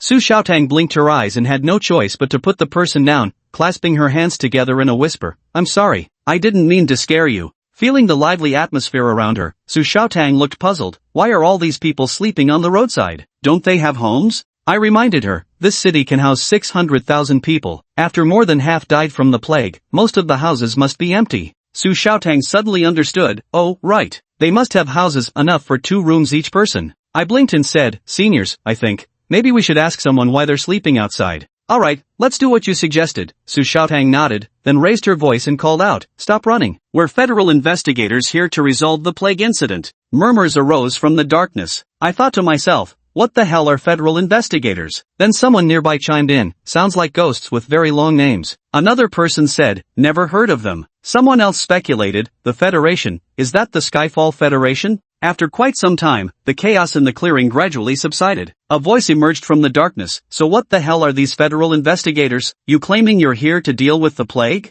Is that true? Su Xiaotang replied, of course it's true. Then she continued, I have some questions for you now, and I hope you can provide clues to assist us in the investigation. After a 2-second silence, the other party said, go ahead and ask. Su Xiaotang asked, you clearly have homes, so why are you sleeping outside? The other party answered, we don't want to sleep outside either, but we're all from the outer districts, which are the worst infected areas of the plague. Every night, people infected with the plague come out and attack others. We had no choice but to flee to the city district. We'll head back first thing in the morning. I whispered to Su Xiaotang, senior, ask about the worst infected areas. Surprisingly, the seemingly slow-witted senior occasionally showed some cleverness, as she immediately asked, why are the slums the worst infected areas? Does the plague specifically target commoners? The other party explained, the plague doesn't discriminate, but those in the inner districts have methods to prevent it. They have enough to eat, strong bodies, clean food and water sources. It's said that the guards in the city lord's manor have never once been infected by the plague. At the end of this road lies the slums. We in the outer districts still occasionally get a bite to eat,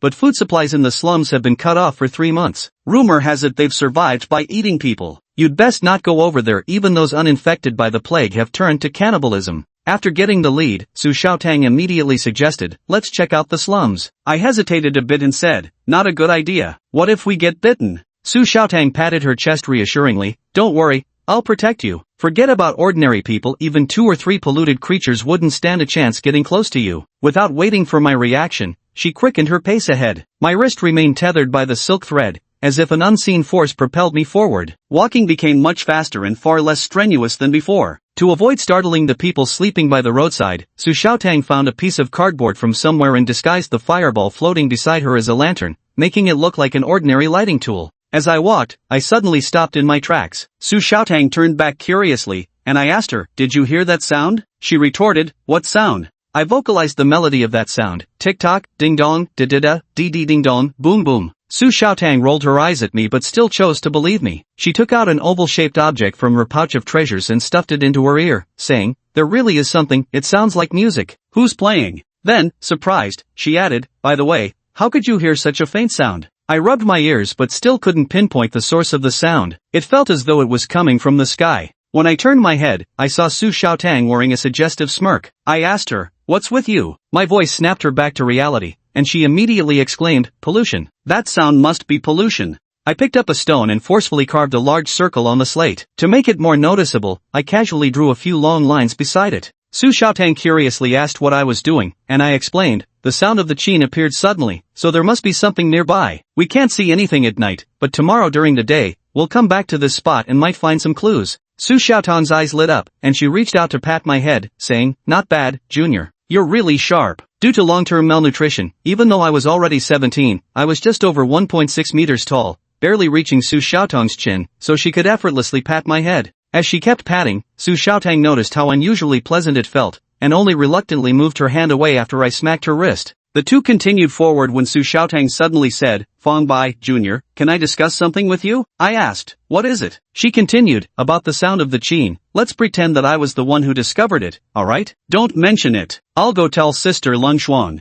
I agreed, "Alright." She asked again, "You agree?" I hummed in acknowledgement, and she excitedly exclaimed, "Yay, you really are a good junior. Come here, let your senior sister pat your head." I refused. "No." She chuckled mischievously. After walking for who knows how long, I stopped again. Su Xiaotang asked why I had paused. I said, "The buildings have become shabbier, and the roads narrower. This must be the slums, right?" I sniffed the air, catching faint whiffs of fishy decay, the scent of monsters, or more precisely, contamination. I warned in a low voice, "There's contamination nearby." Before I could finish, suddenly, a dark figure lunged from the shadows. Su Xiaotang reacted swiftly, weaving threads crisscrossing in front of her to form a shield, deflecting the shadow back. The fireball tore free from its paper shell, its brilliance intensifying tenfold, illuminating the surrounding area. In the light, the shadowy figure revealed itself, a grotesquely contorted, humanoid beast crouching on all fours, with jagged fangs and eyes glowing a sinister red. Su Xiaotang shouted, "It's an aberration! Stay behind me!" Her expression grew serious as her hands moved rapidly, weaving something invisible. With each motion, glowing hot threads appeared within a 5-meter radius, interlacing swiftly to form a luminous web. The contaminated creature tried to rush into the web of light, but upon contact with the threads, its body emitted a sizzling sound, continuously releasing white smoke. Su Xiaotang let out a soft hum and lightly waved her hand. The scorching threads extended endlessly, sealing off all escape routes for the creature before tightening further, binding it into a glowing cocoon. As the threads continued to constrict, the corrupted entity let out a piercing shriek before crumbling into a scattering of fine ashes. I stared at the small pile of ashes, swallowing hard. That urge to eat surged through me again, like a hand pushing me from behind, urging me closer to the ashes. Su Xiaotang let out a relieved sigh and said, "That was close. Good thing this young lady reacted quickly." Then she added, "Aberrations can't appear out of nowhere. It's confirmed there must be a contamination source in this city." In the darkness, I crouched down, and the moment my fingertips touched the ashes, a sudden bone-chilling cold pierced through my palm. My shadow twisted and swelled like a startled living creature, its black edges rippling with eerie undulations. A wisp of black mist, thin as a hair, abruptly slithered out from the shadow and coiled into the shape of a snake above the ashes. The serpent opened its toothless maw, and the ashes defied gravity, floating upwards before coalescing into a spiral of mist in midair. My wrist turned uncontrollably, and a web-like pattern of black lines emerged across my palm. The ashes were drawn in, worming beneath my skin, and I could distinctly feel icy particles coursing through my veins. Moments later, everything returned to normal, yet an excruciating headache overwhelmed me, though this time, I didn't black out. Once the pain subsided, my mind felt unusually clear, and the gnawing hunger had faded somewhat, though not entirely. At that moment, Su Xiaotang approached me with a fireball in hand and asked, "What are you doing? Don't stray too far from me."